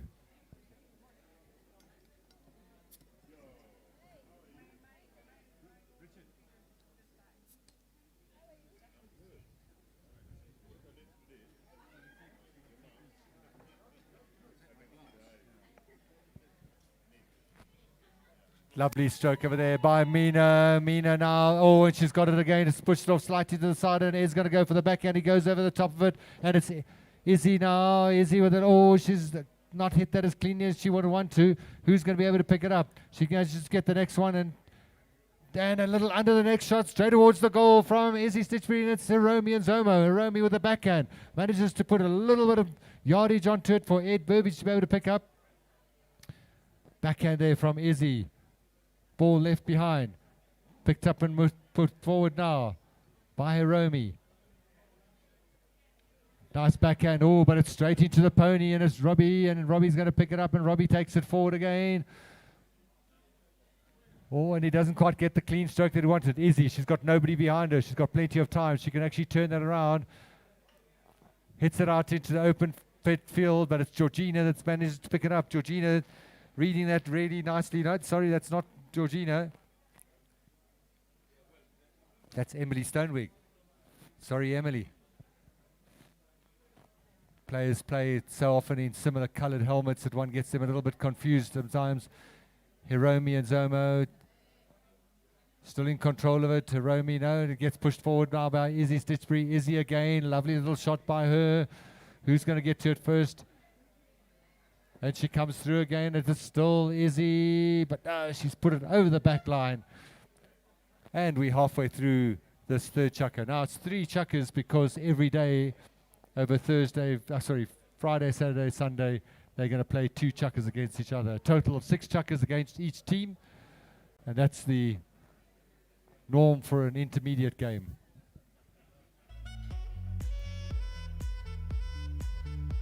No goal. Oh, the drone. Okay, so John Magambi saying, can the drone please go up a few meters? And that's, yeah.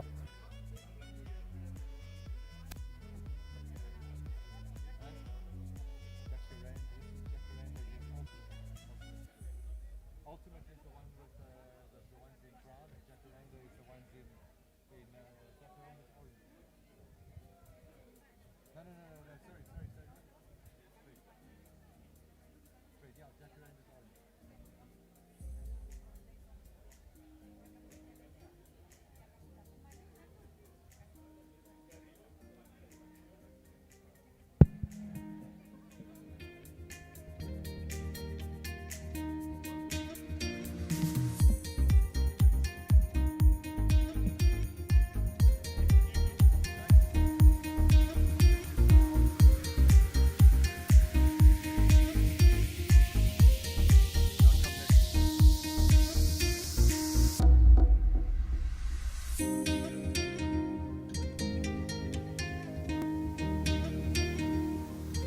Ed Burbidge it is that takes it off the back line.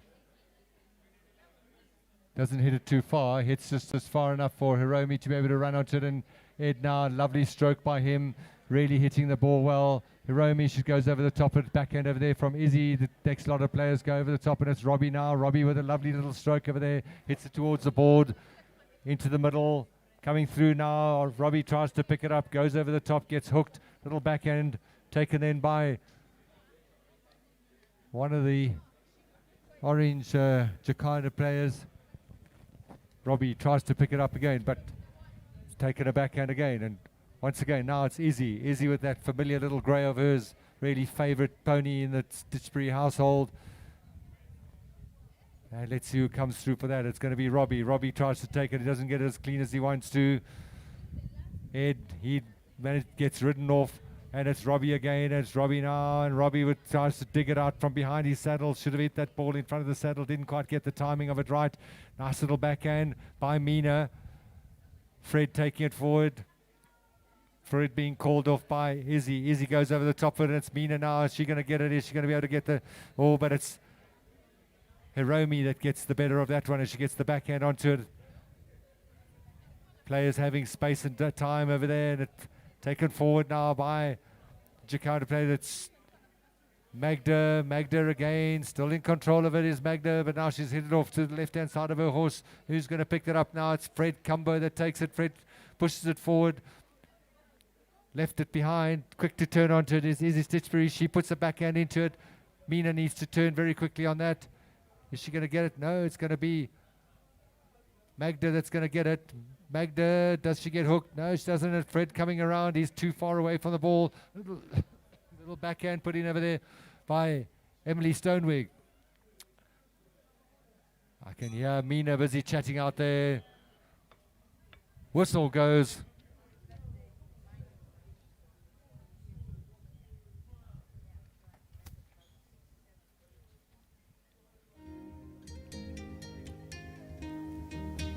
Remember, these two teams only play 2 chuckers against each other each day, so for today this is half time for them.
We've got a best dressed for the day, so take that selfie, one of your friends, take a photograph, tag on the Instagram, And you could win a prize from Nelly.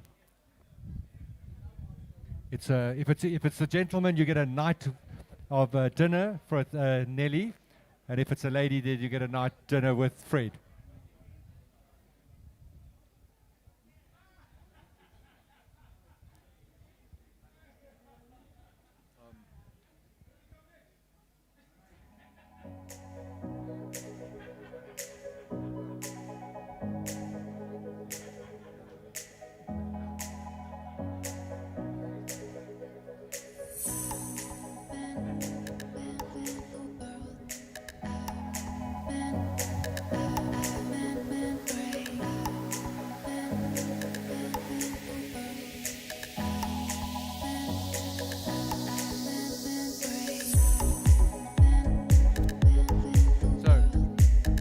Third of this fourth chukker between these two teams.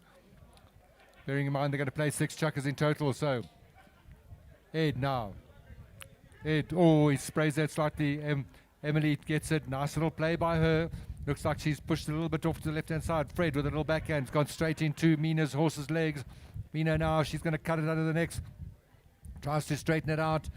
Maybe should have kept that ball because Ed's going to get a little near side backhand on it, and it does. And first to turn on it is Emily Stonewick now. She set herself up nicely, and a lovely little shot over the halfway line by Emily, and off she goes. And it's got Magda trying to go there, and Hooker manages to do so. Robbie slightly late on that ball, hitting it slightly behind the saddle. He wanted to knock that ball a little bit earlier. Mina with a little backhand. Not much of a backhand, but enough. Oh, let's see who gets that. Oh, and a wild swing again, and whistle finally goes. That's going to be a penalty for John McGamby, the umpire, saying, no. You couldn't turn around like that, and he awards the penalty.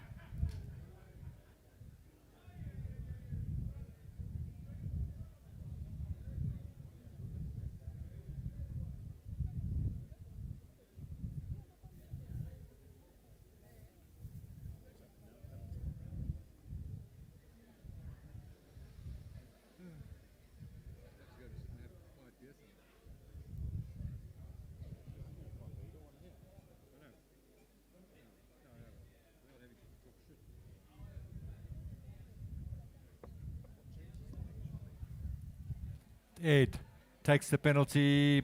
Oh, it's nicely taken out the way there. Well done by Emily. Oh, and she gets hooked. Little backhand put in there by Ed. Quick to turn on to Zeromi. Romy now is going to be able to cut that ball across. Oh, it looks like she's still got it. Gonna get it. And no, taken out of the way. Lots of appealing going on over there. And they're appealing the fact that it's actually one of the defending players that hit it over the back line. So it'll be a penalty 6, and Ed will take that for the ultimate security team.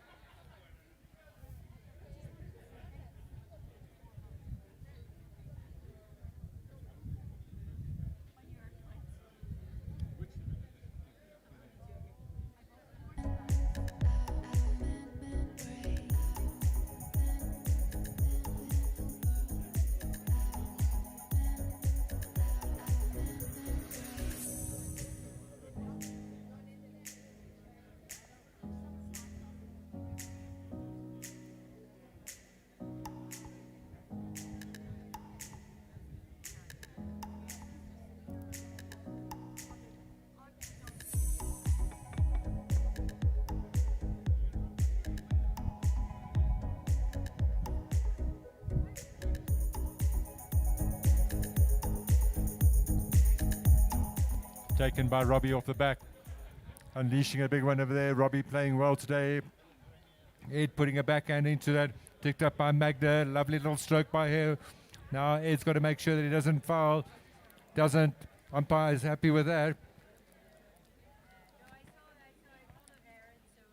Coming through over there was Hiromi. Nice little play by her. Taken on the near side.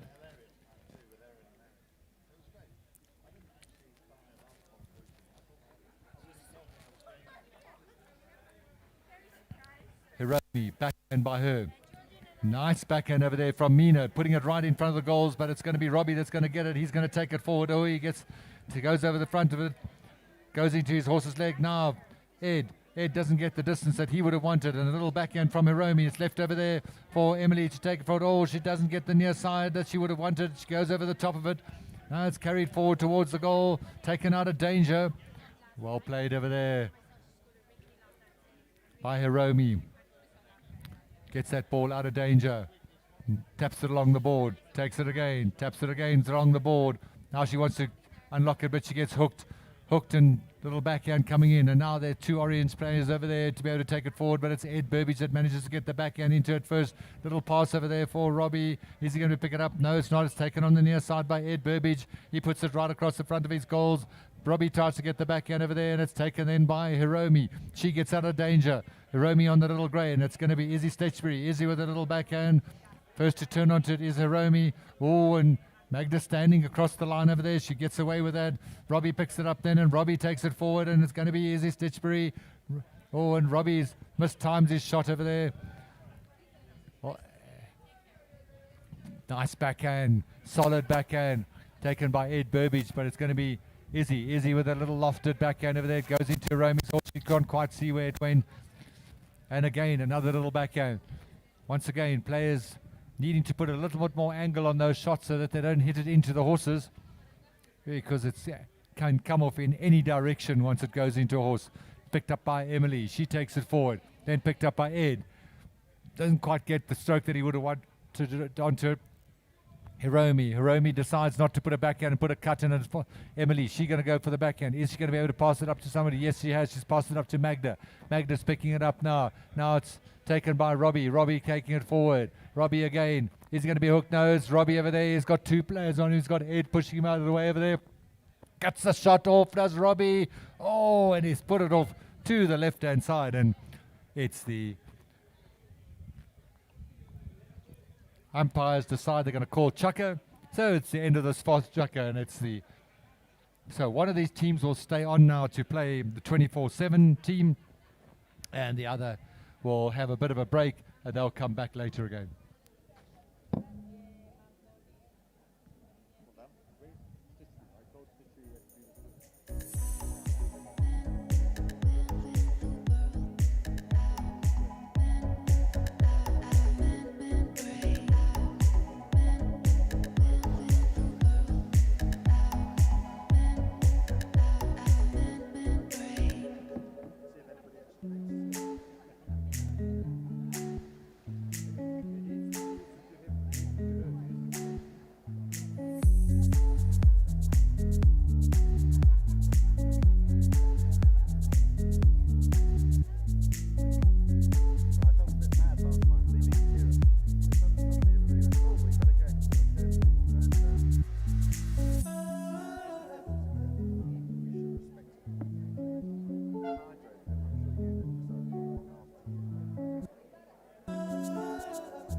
So off they go again. It's Ed Burbage now. He hits it up to Hiromi. Hiromi on a horse called Demolition.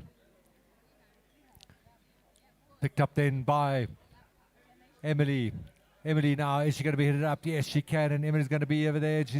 If she can keep that defending player out over there. Oh, no, she can't.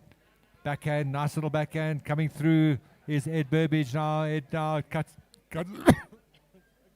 it towards the goal. Ed going to try and cut it under the neck. He doesn't manage to. Hiromi, she goes forward with it. Taken then by Robbie. Robbie again. Nice little tap shot by Robbie. Gets ridden off by Hiromi. Picked forward, taken forward then by Emily. Izzy takes it forward now. And it's Izzy again. And it's Izzy, but she left it behind us. Taken then very nicely by Magda. Magda with a lovely little stroke. Is she going to be able to cut it under the neck? Yes, she does. She manages to straighten up. It's got Robbie over there, but Ed Burbage is the one that's going to put the backhand into it, which he manages to do. Then calmly waiting over there. Oh, a little bit of thunder coming in. And we'll see what that looks like, because thunder's fine, lightning isn't. Don't want to put a stick up in the air when there's lightning around. You might just want to tap the ball. Yep. Metal feet on the horse and a stick up in there, never a good thing. Oh, and Izzy, she goes over the top. Hiromi, lovely stroke by her. Off she goes. Izzy gets the better of that. No, and it pushed forward. Then Izzy manages to just put it off. Then it's Ed Burbage now, and Ed's going to try and let a lovely stroke, and it's called by Hiromi. She wants to take it forward, and she gets it, but now Ed's not over there. Ed's got it still. Ed's got it towards the goal. Ed's got it towards the goal. Is he trying to? Oh, and it's just gone off to the left, the right-hand side. Great play over there between Ed Burbage. And that's umpires calling end of the chucker, and it's the end of this first match over here. They'll come off. Earlier it was actually only the half chucker, so they'll come off and we'll see who's going to stay on the field and who's going to be facing the next team, which is the 24/7 team. So these two teams, having played their first two chuckers, one of them stays on, one of them goes off, and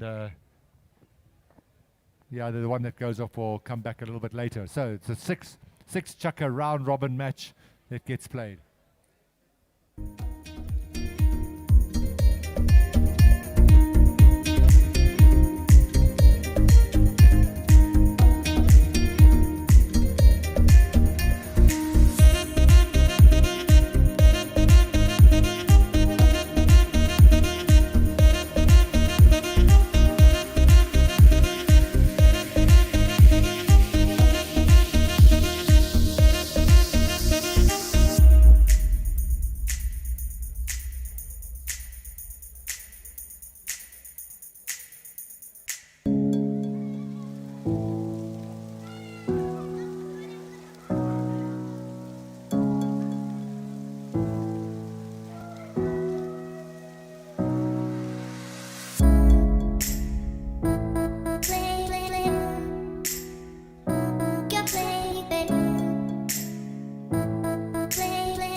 What they'll be more concerned about is chopping up the pitch for tomorrow's game. All right. Yeah. So you have Friday, Saturday, Sunday now.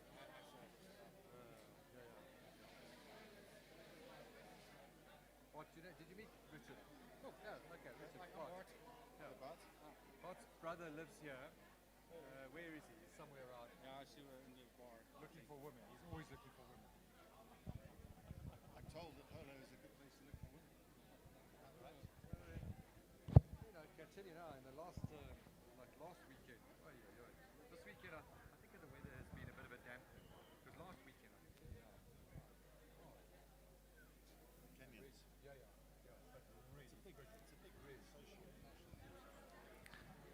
And Jonathan Stitchbury, I know he's about to head up here. Jonathan's going to ignore me. But she can't hear you. You know he's going Stitch. selectively deaf. This goes with one of the South Africans. He's hosting them, I think, so that's They're not those parents. That's one of the parents that he's telling you. Ball comes away. As you can see over here now, we've got the 24/7 team. That's Nikki and Googie on the right-hand side. The team in white now. Nikki's got Georgina Miller. Georgina, but she's on the far left over there. The blue helmet with the reddish, pinkish peak. The red helmet, Simon Mosheni, and then last player over there, Eva Kamau.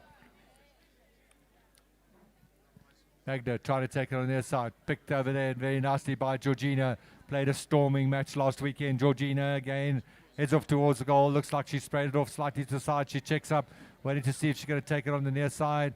Goes for the backhand. Waits. Backhand she does. Lovely shot over there. Through the goal it goes. And so, nice little goal over there for the 24/7 team.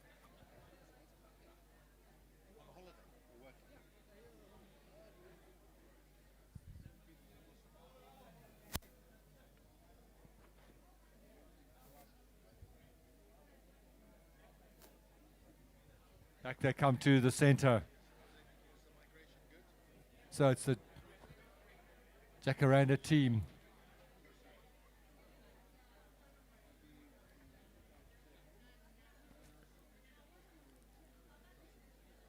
Umpire John Mugambi, he's seen something. Hard blast on the whistle.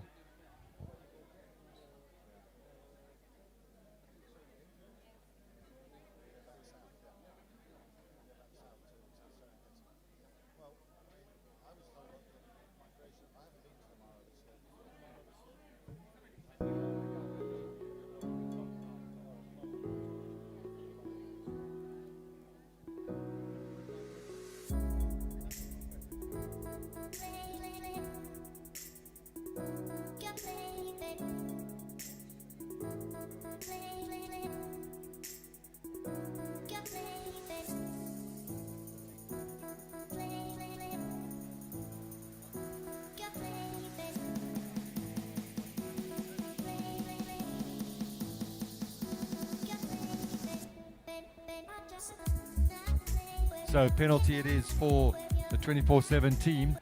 Looks like it's Georgina that's being given the responsibility of taking the penalties. Georgina, nice little stroke by her. Has it gone off to the left-hand side? Yes, it has. Simon tried to keep it in. Simon Mosheni with the red helmet. Lives in Mombasa, plays his polo here in Nairobi. So he commutes up here to come and play his polo. Real dedication. Taken then by Robbie off the back. Robbie carrying it now across his goal. Trying to hit it up to Mina. Has he got it far enough? No, he hasn't. And Robbie's still in control of it. And Robbie's still again and tapping it forward. Now he doesn't manage to get it. Then picked up by Magda. Lovely little follow on shot by her. And Magda now needs to let her horse's head go a little bit. Backhand. Lovely backhand there from Georgina. First to turn onto those two of the opposition players. Oh, and Izzy leaves it behind. Georgina, she picks up on that mistake. Georgina being pushed by Robbie. Got to make sure that two players don't ride you off at the same time on either side. Call it a sandwich. And picked up then by Simon. Very good eye for the ball. Simon, wow, the lovely stroke, but he's hit it straight into Robbie's horse that was lurking in front of him. Then pushed forward again, and now it looks like it's Nikki that's going to get it. No, it's Simon that's still over there, pushing each other off. Robbie and Simon. Nikki now heads it towards the goal. Through the goal it goes. Nikki Bowler. Oh, sorry, Nikki and Googie with a lovely start over there. Great shot by Nikki. Through the goal it goes, and so after yesterday, still only one goal apiece it was, and now it's 2 goals to the 24/7 team, scored by Nikki. Back they come to the center. Not sure what. Well, it looks like they're going to change horses, but there's already. Looks like that six minutes already gone.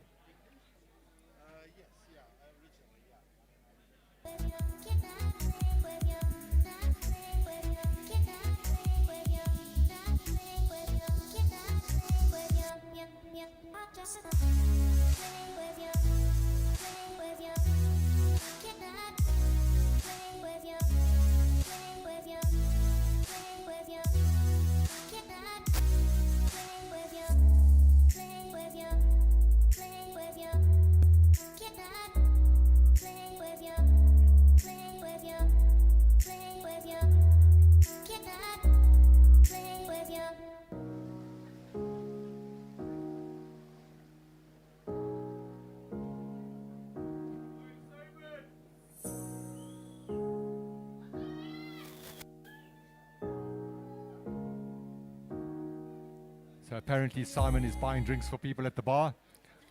Got himself a fan club over here.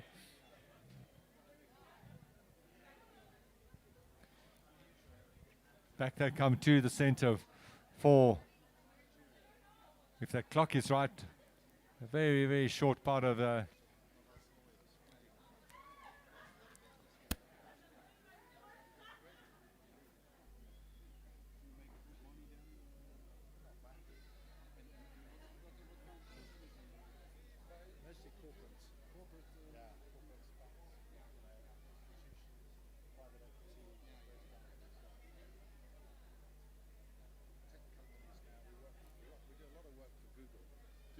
Facebook, Google, not so much Microsoft, but yeah, I mean Google, it's unbelievable.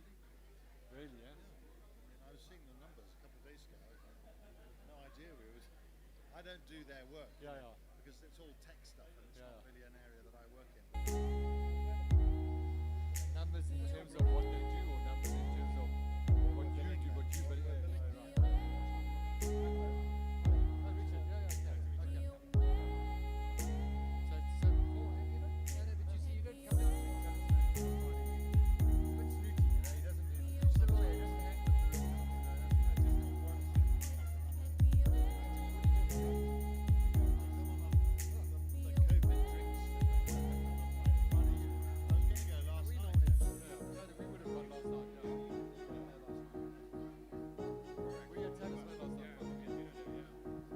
And off they go again, and this is the second chucker, third for this.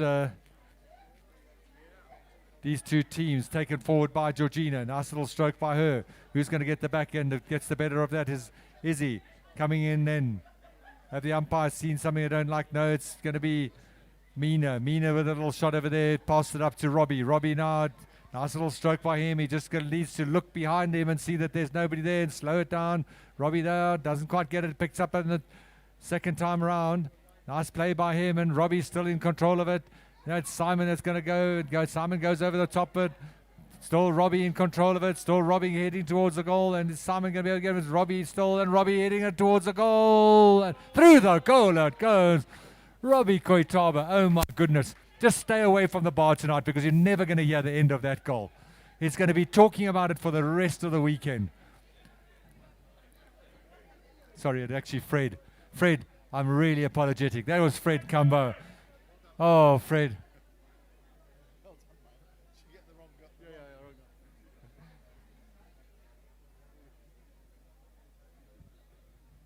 So, Fred Cumbo, sorry about that. Fred, nice control over there. Robbie's not even on the field. Taken by Simon, taken forward. Now Nikki, oh, she goes over the top of it. Simon tries to take it on the near side. He does. Lovely play over there, and it's Simon now. He's in control. Oh, he goes over the top of it. Mina tries to get the backhand. She doesn't get it. Picked up then nicely by Emily. Oh, and she goes over the top of it. And who's going to get it now? A little backhand over there from Georgina. And taken nicely by Fred again. Fred under control. Having scored that magnificent goal, his confidence will be up, I'm sure. And even now that he's not being called Robbie, he'll be even happier. Taken then by Fred again. Fred's off again. Who's going to be able to track him down? It's Magda now. Magda needs to keep the opposition away. Oh, and he's left it behind, and Magda tries to get a little backhand put in over there. Nice little backhand from Nikki. Who's going to turn first onto it? It's going to be Izzy. She's going to keep control of it. Turns it around. Now she's going to release a shot, but it doesn't go as far as she would have liked to. Nikki goes and picks it up. She just goes over the top of it.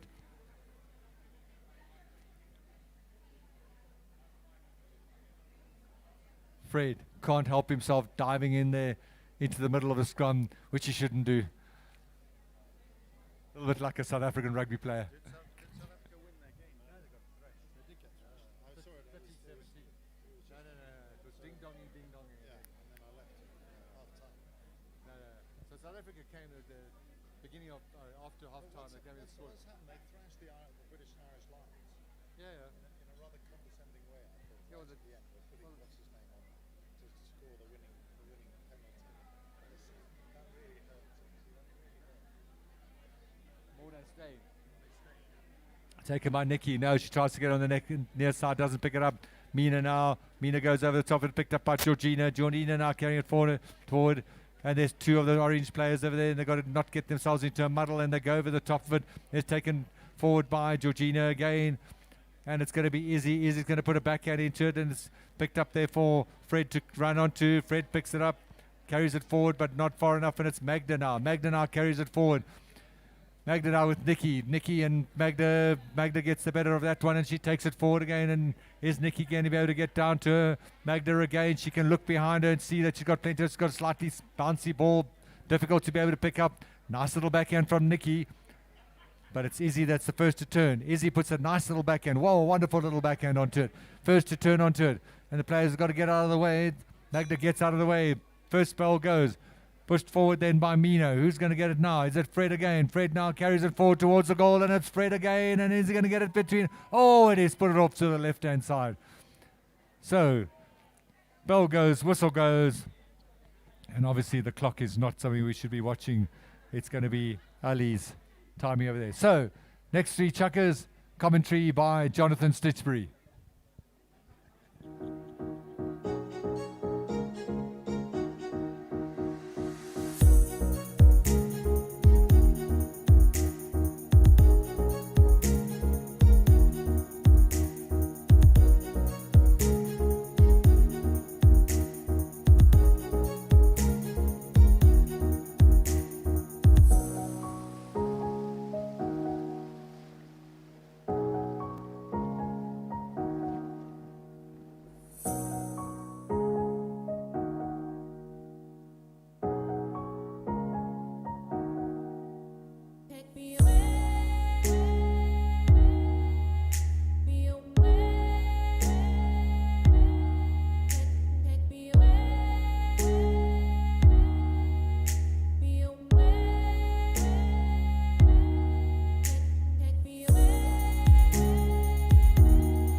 So Nikki and Googie takes the ball across the field here nicely on that lovely white pony of hers. The ball up against the board. She's going to try and carry it down. If they don't challenge her, she's going to carry it all the way, but Izzy Stitch tries to go in for the ride off. She doesn't get the near side shot she wants there, but the ball has been passed up to her, slightly out of danger. She gets a little shot to it, maybe not the one she wanted, but she gets another small one. And the ball settles, but she goes over the top of that. So Magda will have the opportunity to take that, but a foul has been called. Umpire's clearly unhappy with that. And so it will be a penalty 5B to the orange team. Drone guy, do you know? It's disturbing the horses. Who's got the drone? Who's the drone guy?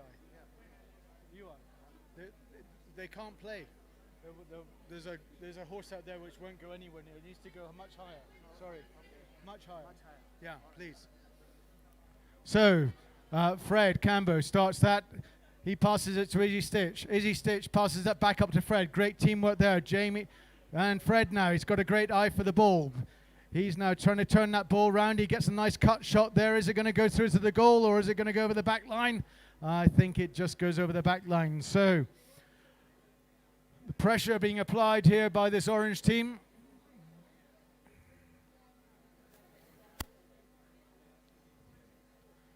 And the ball comes out from the back line from Simon. Simon now. Simon being ridden off by Fred. Fred trying to get the backhand in. Gets lovely backhand, but into his own player. Nikki and Googie now. Followed up very nicely there by Georgina Miller. Georgina passes it back up. Great teamwork here by this white team.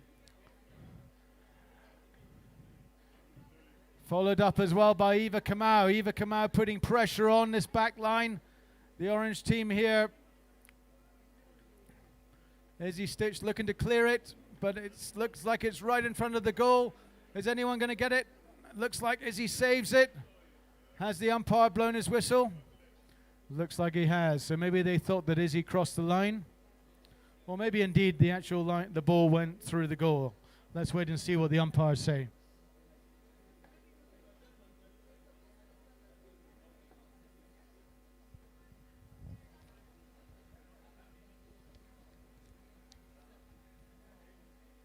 This tournament called the Fat Hippo. And the umpires, they are looking for the referee, looking for his opinion, or hers. Referee, whoever you are.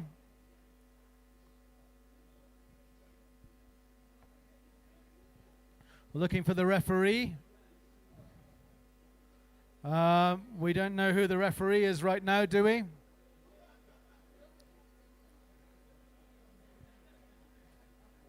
Referee. So in the absence of a referee, I guess we're going to have to say throw the ball in.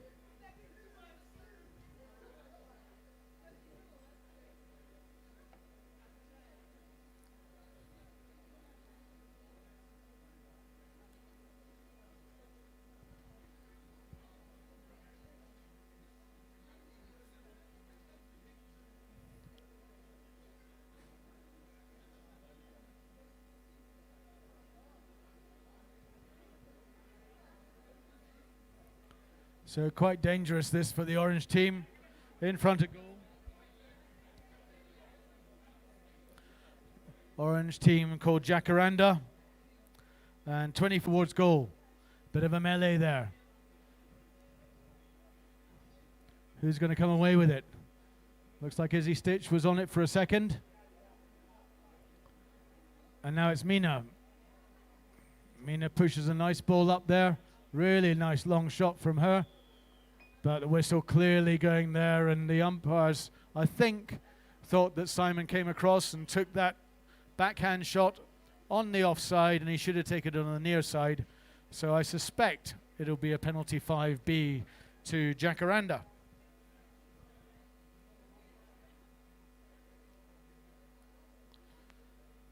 So the duo at the back of the Jacaranda team is Izzy Stitch and Fred Cambo, working very well together today.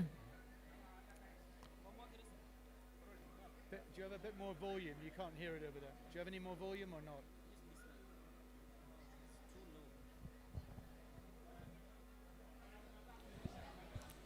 Thanks. So Fred Cambo. Doesn't get that ball. Georgina Miller does. Izzy Stitch coming from the near side backhand. She pulls out.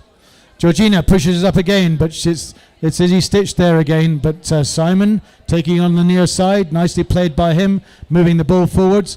Fred taking it across the ground. Fred looking for that shot, which he does towards goal, tapping it nicely. Who's going to follow him up from the Jacaranda team? Eva Kamau comes across there, but Izzy Stitch was behind. And Izzy Stitch comes away with it. Izzy Stitch wellies that ball up towards the boards. Now she's up at a big fight there with Nikki and Googie. Izzy Stitch tries to get the backhand into her team to push it towards the goal. And another backhand. But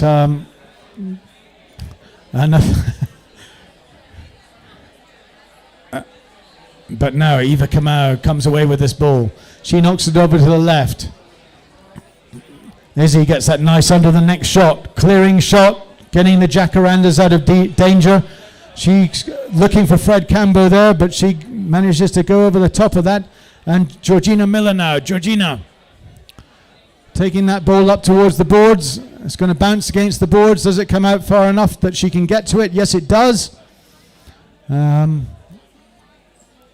to see from here, but looks like Georgina's still got it. Izzy Stitch has now got it.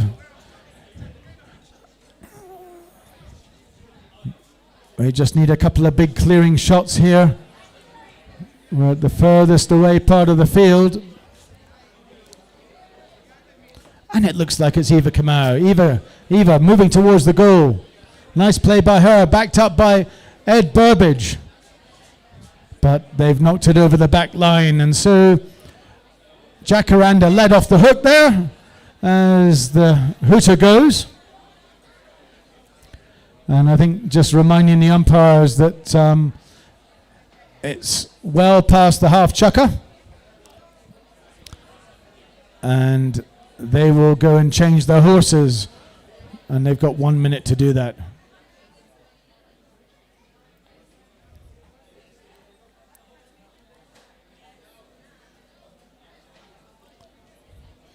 Not all the players want to change their horses, just some. But they have 1 minute to do so. The rain's starting to fall now. We've been very lucky today not to have the weather forecast that we thought we were going to have. And let's hope the rain stays off for the rest of these next couple of chukkers.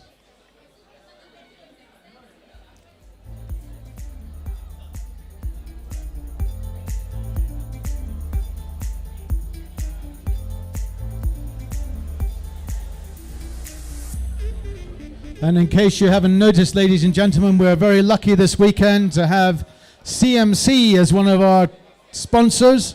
And you can see the fine selection of Mazdas here, SUVs, the CX-5 and the CX-9, and of course the Ford Ranger there as well, which looks like an exciting car which was being demonstrated last weekend on Sunday afternoon.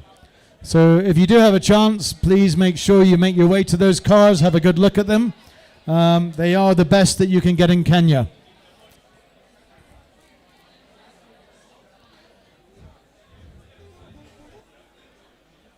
So play restarts. Jacaranda in orange.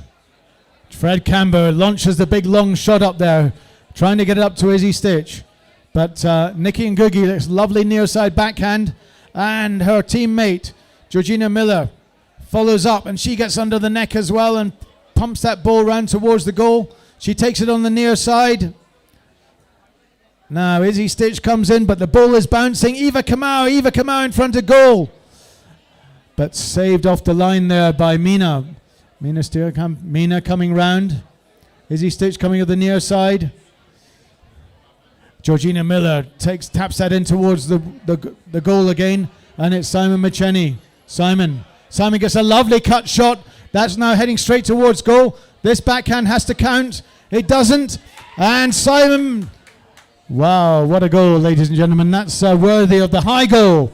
Umpire John McGamby says absolutely no doubt about that. Arm up in the air telling us that that was without doubt another goal to be added to the tally on the scoreboard there. So 3 goals to 24-7, 2 goals to Jacaranda in this 4th chukker. Just remember, this match will continue tomorrow, so there won't be a final winner today, but Simon comes away with it. Simon takes it, 2 shots. He's heading up. Fred Cambo following hard. Simon, bouncing ball, doesn't get the shot he wants. Nikki Ngugi, she just doesn't get the shot she wants. Georgina Miller hooked out of it by Izzy Stitch. The backhand comes in there from Magda. Who picks it up? Mina picks it up. She tries to get the ball away. She does so nicely. And now it's going to be Nikki. Nikki gets an open side backhand shot there. Fred Camber reads it well, tries to return the compliment, but now it's Georgina Miller. Georgina trying to take that cut shot through towards the goal, but she knocks it over the back line just to the left-hand side of the post. So, once again, Jacaranda under a lot of pressure, but they will start again. with Fred Campbell. He's not wasting any time. He taps it out once, twice. The bell goes. They've got 30 seconds or less now. Izzy Stitch, the ball's nicely placed. She knocks that ball 60 yards. She's going to want to settle the horse, slow it down. She's only got about 20 seconds to go. She gets another nice shot in there, but now she has to cut that shot. No one's with her. She's got all the time in the world to do this, but, well, not exactly all the time in the world, but she's got about 10 seconds left, but she doesn't quite get that. But Mina follows up nicely. Mina getting in there. Izzy Stitch coming in, and then the bell goes for the end of that second. That second bell goes, so that will be the end of the chukker. And well done to them. Great play from both teams. I think clearly it makes a difference watching the international players from South Africa coming up before. Fires everyone up, puts them on their game. And I think we've seen much better polo than you would expect in this intermediate tournament just now.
So, all the players moving back out on the field for the start of this next chukker.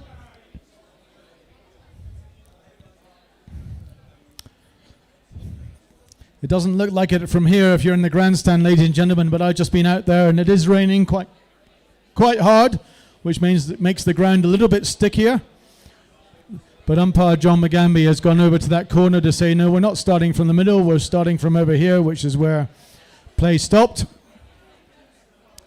So all to play for, 4 and a fraction to 3, that's nothing. That can be overturned very, very quickly between these two teams.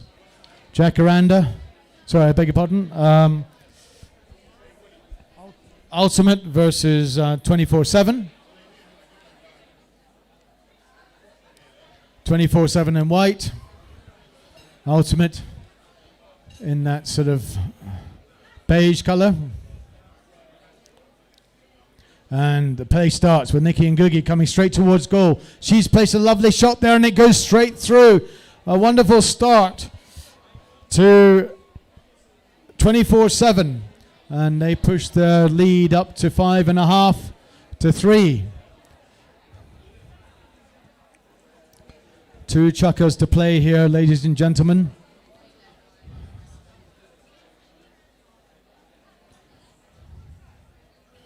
Umpires today, John Mugambi from North Kenya. Very experienced player himself. And Robbie Koitaba, Robbie trying to take that ball on the near side. Nikki Ngugi gets lovely backhand there.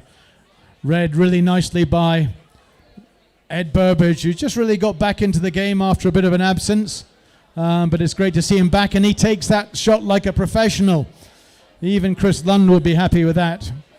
Nikki Ngugi comes and takes that shot as well with a nice open side backhand. But she passes it straight up to Hiromi Nzomo, but she misses it, and so now it's Georgina Miller. Georgina going up the field. The ball's against the boards. That's not always easy to hit the ball. The horses are moving up there. And it looks like the ball has gone over the boards. And when that happens, the umpire will count, normally loudly, for 8 seconds. And then he will throw the ball in about 5 yards away from the boards and shout play. And that's what he's done. And Ed Burbage takes the first tap. Hiromi comes in for the second, but she doesn't get the shot she wants. She leaves it for Georgina. Georgina up there now. Her grandmother's here watching her today. The Millers, a big polo family. She doesn't get the shot she wants, but Nikki follows her up nicely. Georgina pumps that ball further forwards. Lots of balls going into the horse's hooves. No damage done, but now Robbie Koitaba called off it by Ed Burbage. Ed Burbage passes it back to Robbie. Repays the compliment. Robbie goes over it. Nikki takes a little backhand there. Nice save then. And now it's Eva Kamau. Eva, one of the stalwarts of Nairobi Polo Club. But going towards goal with the backhand there was Hiromi Nzomo. Followed up nicely by Nikki Ngugi. Nikki pushing that ball slowly up there. Simon following up. Eva Kamau, Eva now. She's got an opportunity in front of goal. And the ball bounces out, and it looks like it might just make it. Ed Burbage does the save of the century and takes that ball out of the goal mouth. Is it going to stay safe for long? Ed saves it once again. So Ed now on the back line. Nice smooth swing there. Not getting too panicked. Georgina Miller. Passes up to Nikki Ngugi. Nikki, she just pushes it to the left-hand side of the post. She gets a lovely backhand in. It goes into someone's horse. Looks like it's Ed Burbage's horse. He's called off it. Comes back again. It's like ping pong here, ladies and gentlemen, in front of that goal mouth. But I think in the end, the ball went over the back line. So we'll restart play with a shot from the back line. And it's Ed Burbage to take it. Ed passes it to Hiromi, and now it's Emily Stoneweg. She's got a great eye for the ball. She makes no mistake there. She's going to wait for it to bounce off the boards, I should think, and she's going to look for a next shot. Doesn't quite bounce as much as she wants, so it's Hiromi coming down next to those boards. Really tricky stuff when you've got a horse there with 4 legs that could trip up very easily, so it needs great horsemanship. And obviously your horse needs to know what it's doing as well. Simon being pushed by Ed. Simon takes the under the neck shot.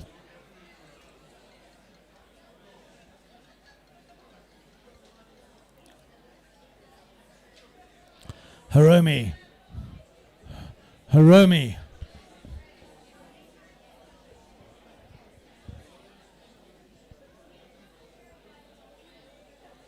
And umpires didn't like what they saw there. A bit of a melee. When it gets everyone's really bunched up, that's when the fouls tend to occur. And it looks like it's going to be 24/7 who take advantage of that. And they're going to have the penalty, but the beeper is gone, or the bell is gone, so that tells us that it's time to change horses. And again, those who want to change horses have 1 minute to do so.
What?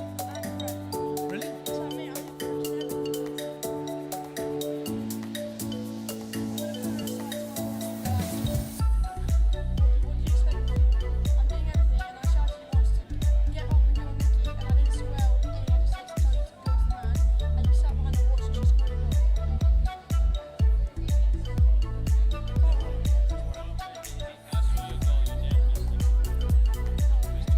Is that for me? Yeah. Drink it where you gotta drink it comfortably.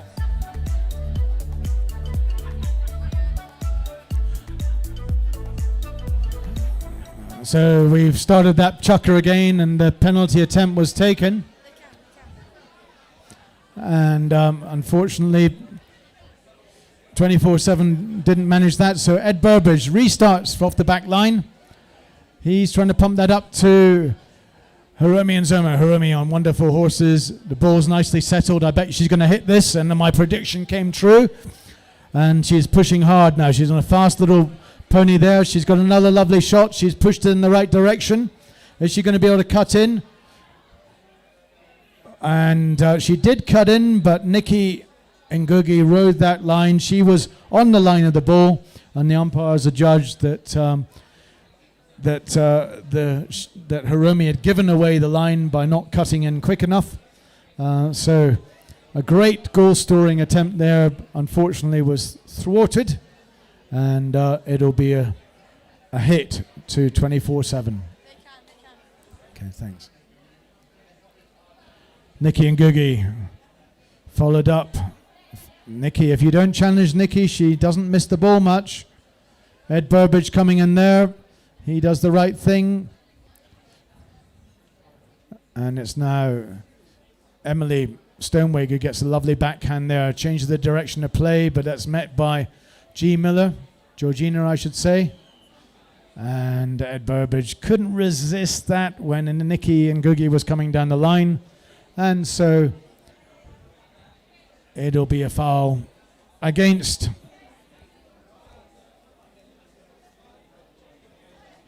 Ultimate.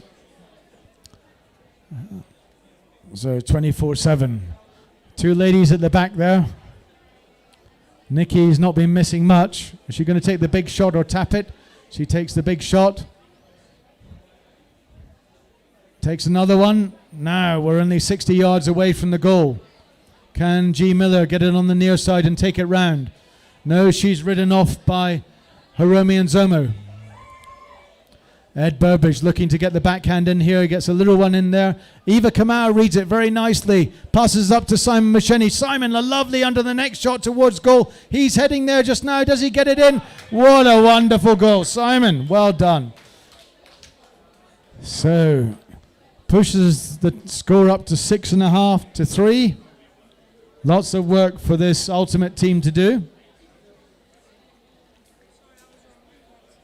They can't. Because Nikki and Boob got Jamie Morris there. Are they coming as well? I have to tell. Can you tell Mike? Just say something. I'll tell him. It's awkward for me to say. I'll just say. Unless you have to try squeeze 17 on. No. They can't do more on the table. Well, they told me that 15 was, like, I booked 15 and 25. Yeah. Just Okay. keep in track. Depends if the crosses come on. Okay. Well, let's ask them. I'll just tell Mike. So that first bell goes. Nikki Ngugi coming towards the goal. Oh, the ball hits on the horse's hoof. Eva now with the forehand. Eva gets the goal. Well done, Eva Kamau. Great play as number one, following up there behind your stronger players. Just exactly what you want as a team captain. Has Eva Kamau ever scored a goal before? Must be no horse that took her there.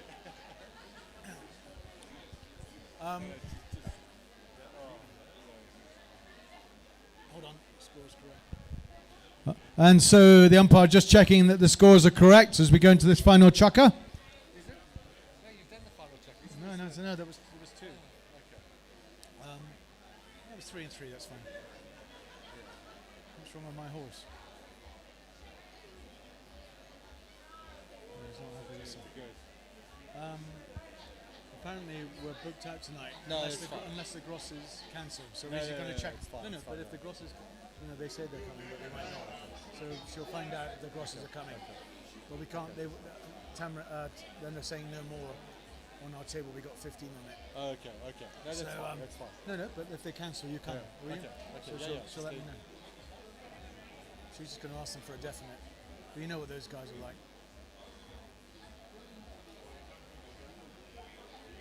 You're not still involved in Nairobi at all? Not at all. Okay, fine. Oh, it's so nice. You know what it's like when you come to the committee. It's Yeah. like a fucking godsend, you know? Eh? No, I shouldn't tell you this, but I wrote an email to Gordy yesterday just saying, we've ended up having to lend 4 horses, maybe 5. Huh? I said we've had to lend 4 horses, maybe 5. Raf's doing his usual 5 or 6. This is just wrong. And unless you sort this out, you can't count on my commitment to lending anymore. I sent it to him and I sent it to Pete and Gerard. Just thought, fuck it. If my wife would. And John McGamby about to restart this. Jamie Murray sent up a horse which the international couldn't play. Yeah, exactly. I was taking out the 4-goaler on that chucker. And Ultimate now. Coming through nicely there, but Ed Burbridge backing up nicely. Follows up again. And Hiromi and Zoma, her lovely shot there. Is it going to go? It just goes off to the left-hand side. So a good opportunity there for Ultimate to move the score back up.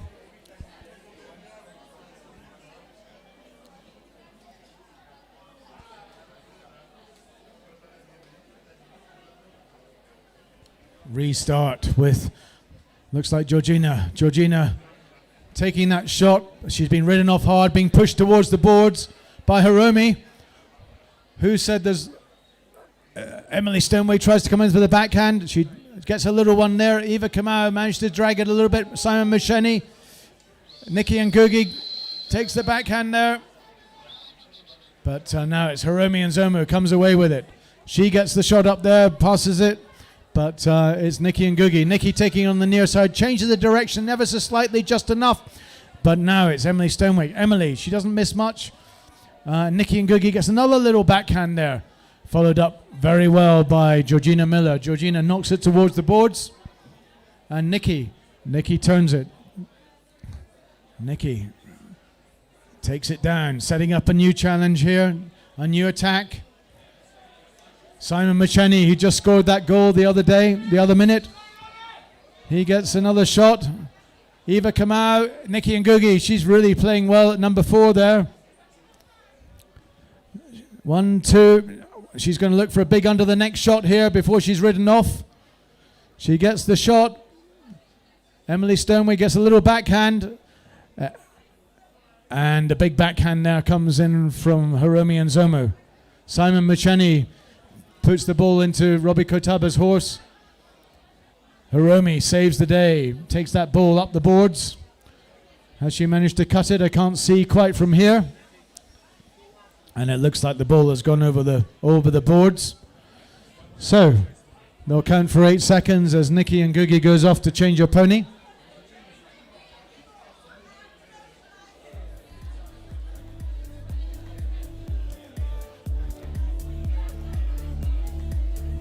And play restarts.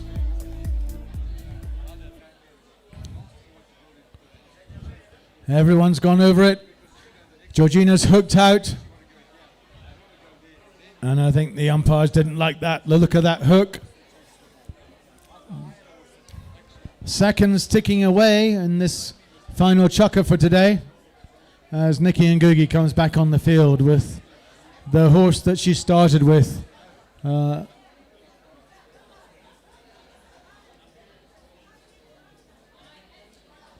Please be in no doubt that it doesn't matter if you're playing high goal, low goal, medium goal. The sense of passion is the same.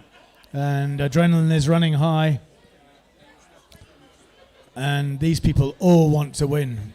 I can assure you of that.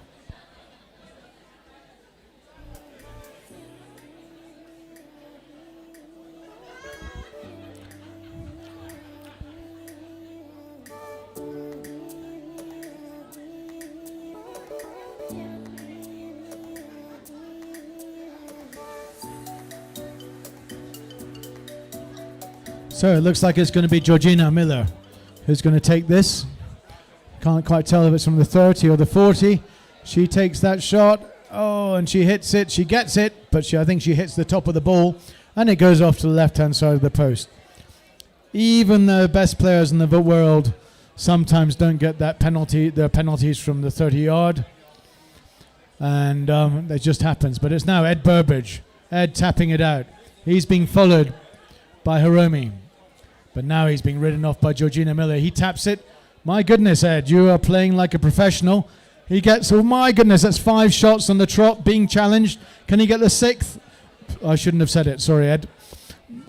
But great play from him.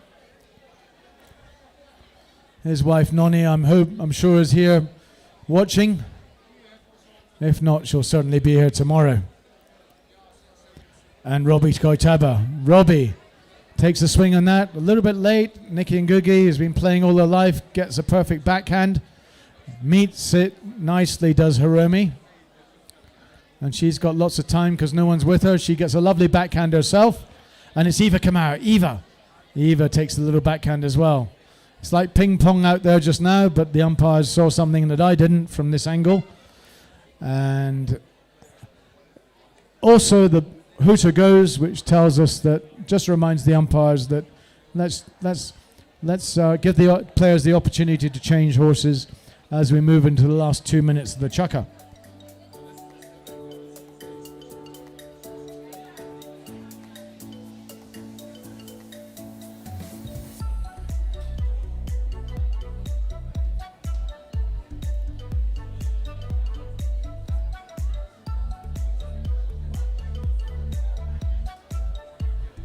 So our sponsors this weekend, Tusker Malt and Tankery.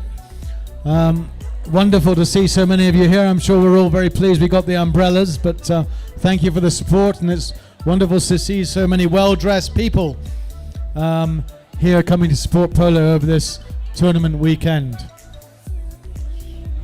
Polo is doing well in Kenya, has a great future, and I think the fact that we have people coming from overseas to come and play in Kenya just tells you that it's a well-respected polo destination. And we thank you for all the film crews and the cameramen and everyone else who's publicizing this event and making it so special this weekend.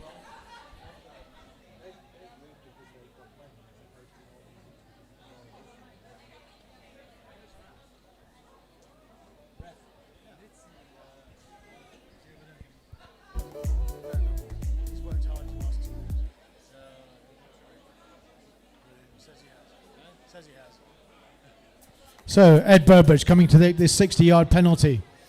He's on a horse owned by Vishal, but he knocks it off to the left-hand side. So always difficult to judge in this sort of intermediate polo whether you should walk up to the ball and hit it, which gives you a better strike, but you don't have the momentum of you would have if you're actually moving. Anyway, a lucky bounce there. Nikki Ngugi. She doesn't get what she wants. Emily Stoneway comes in with the backhand. Ed Burbage now up towards goal. Can he make amends for that missed penalty? He gets a nice shot there. Nikki Ngugi tries to save it, but she doesn't do so. It goes over the ball, over the line and through the goals. So Ed Burbage pulls one back. Here we have an example in front of us as wonderful, I don't know what you call it, piloting or airmanship with the drone operator. Well done, catching it with one hand. I'm not sure many of us could do that. We look forward to seeing the footage in due course. So umpire Harry Griffiths throws the ball in. Nikki Ngugi gets to it first. She's pushing that ball up. Ed Burbage gives a little backhand in.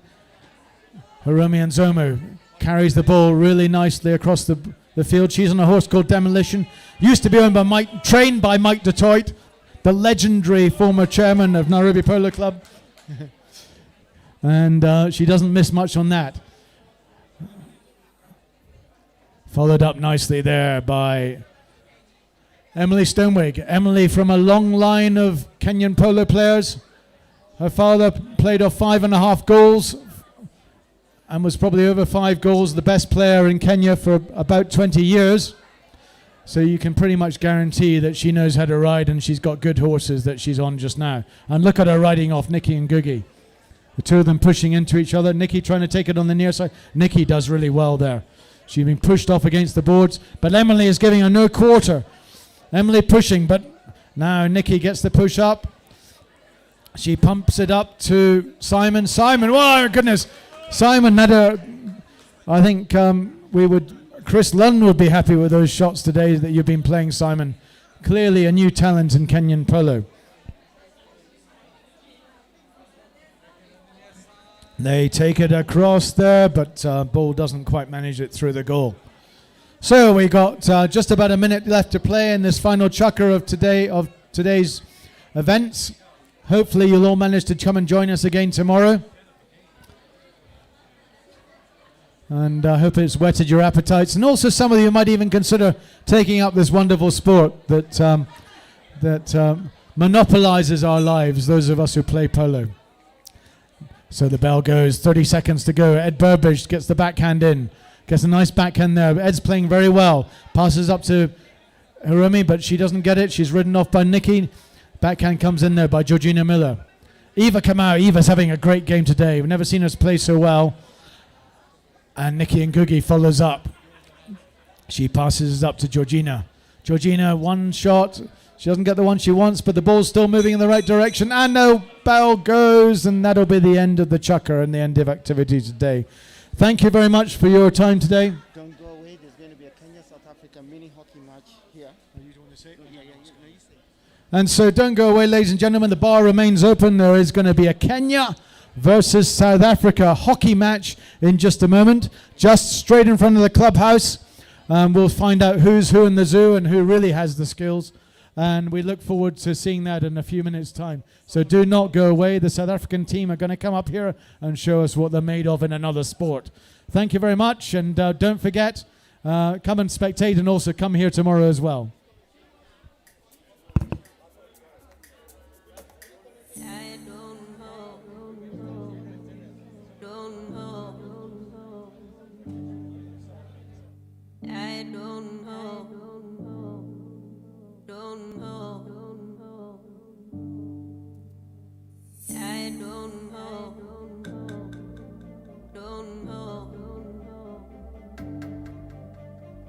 I don't know.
like a raindrop. She's got the look.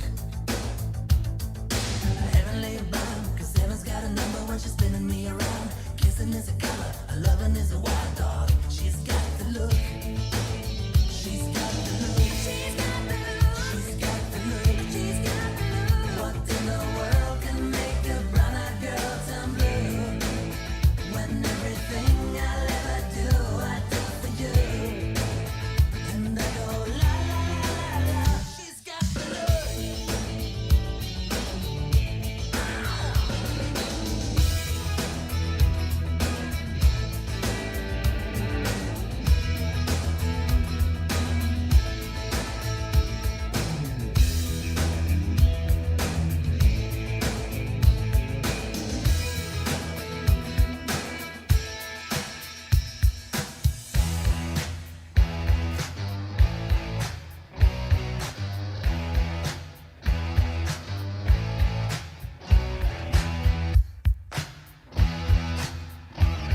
I saw him dancing there by the record machine.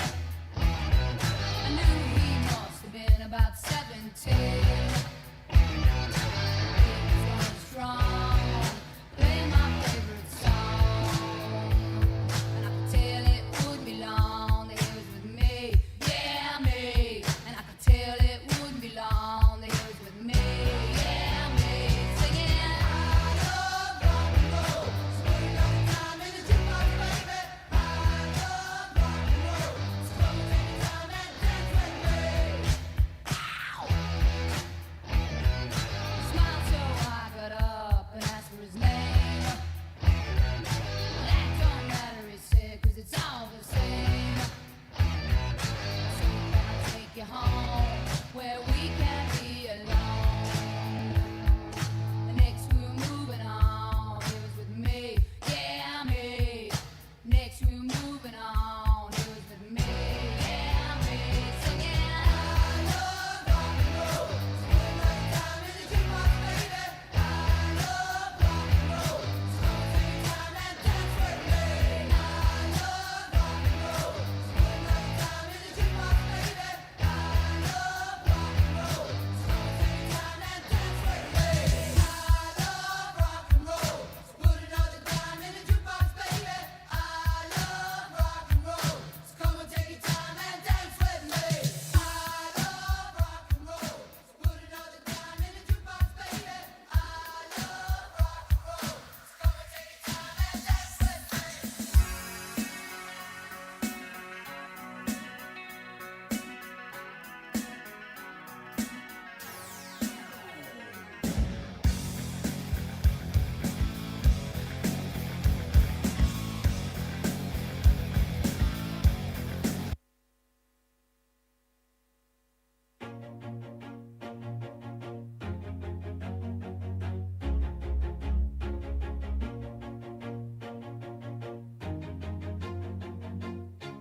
Always do it on my own, so I gotta get through it. And the only thing I know is to love what I'm doing. Never give up, never slow, till I finally prove it. Never listen to the no's, I just wanna keep moving. Keep my head up when I act, head up, that's a fact.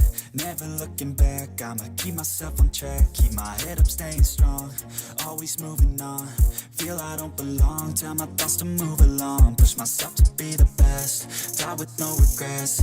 Live with every breath, see my message start to spread. And I had so many dreams, then you hit your teens. Life ain't really what it seems, try to find out what it means. Always do it on my own, so I gotta get through it. And the only thing I know is to love what I'm doing. Never give up, never slow, till I finally prove it. Never listen to the no's, I just wanna keep moving. Yeah, I put out all this art, it's my only medicine. Yeah, everything I do, I'm just being genuine. Yeah, I'm sick of being screwed, feel my own adrenaline. Yeah, I do just what I do, and I hope you let me in, yeah.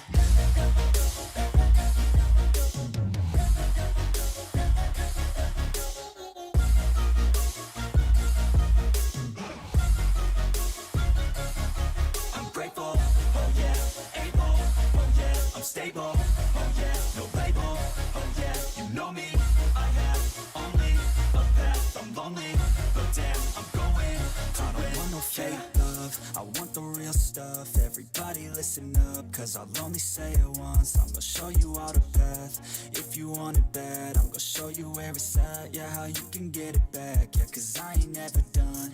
I'll be number one, working hella hard until I get just what I want. Yeah, rises like the sun, yeah, fatal like a gun. Shooters gonna shoot and I'm gonna shoot until I won. Yeah, always do it on my own, so I gotta get through it. And the only thing I know is to love what I'm doing. Never give up, never slow, till I finally prove it. Never listen to the no's, I just wanna keep moving. Yeah, I put out all this art, it's my only medicine. Yeah, everything I do, I'm just being changed.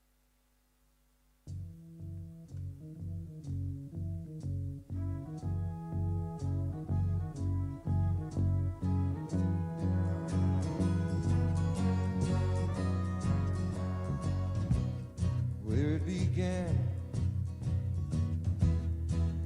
I can't begin to know it, but then I know it's growing strong. Wasn't the spring by the strings, spring became the summer. Would have believed you'd come along.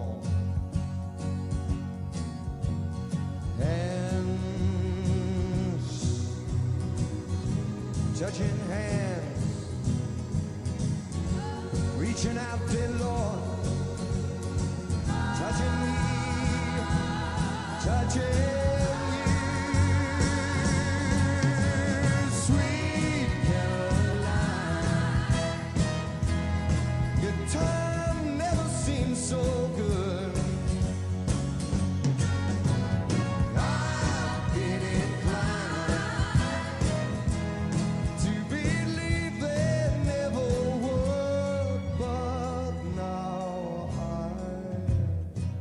Look at the night,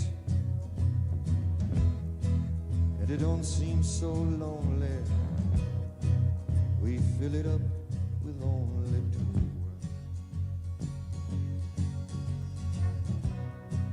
And when I hurt, burden runs off my shoulders. How can I hurt when holding you?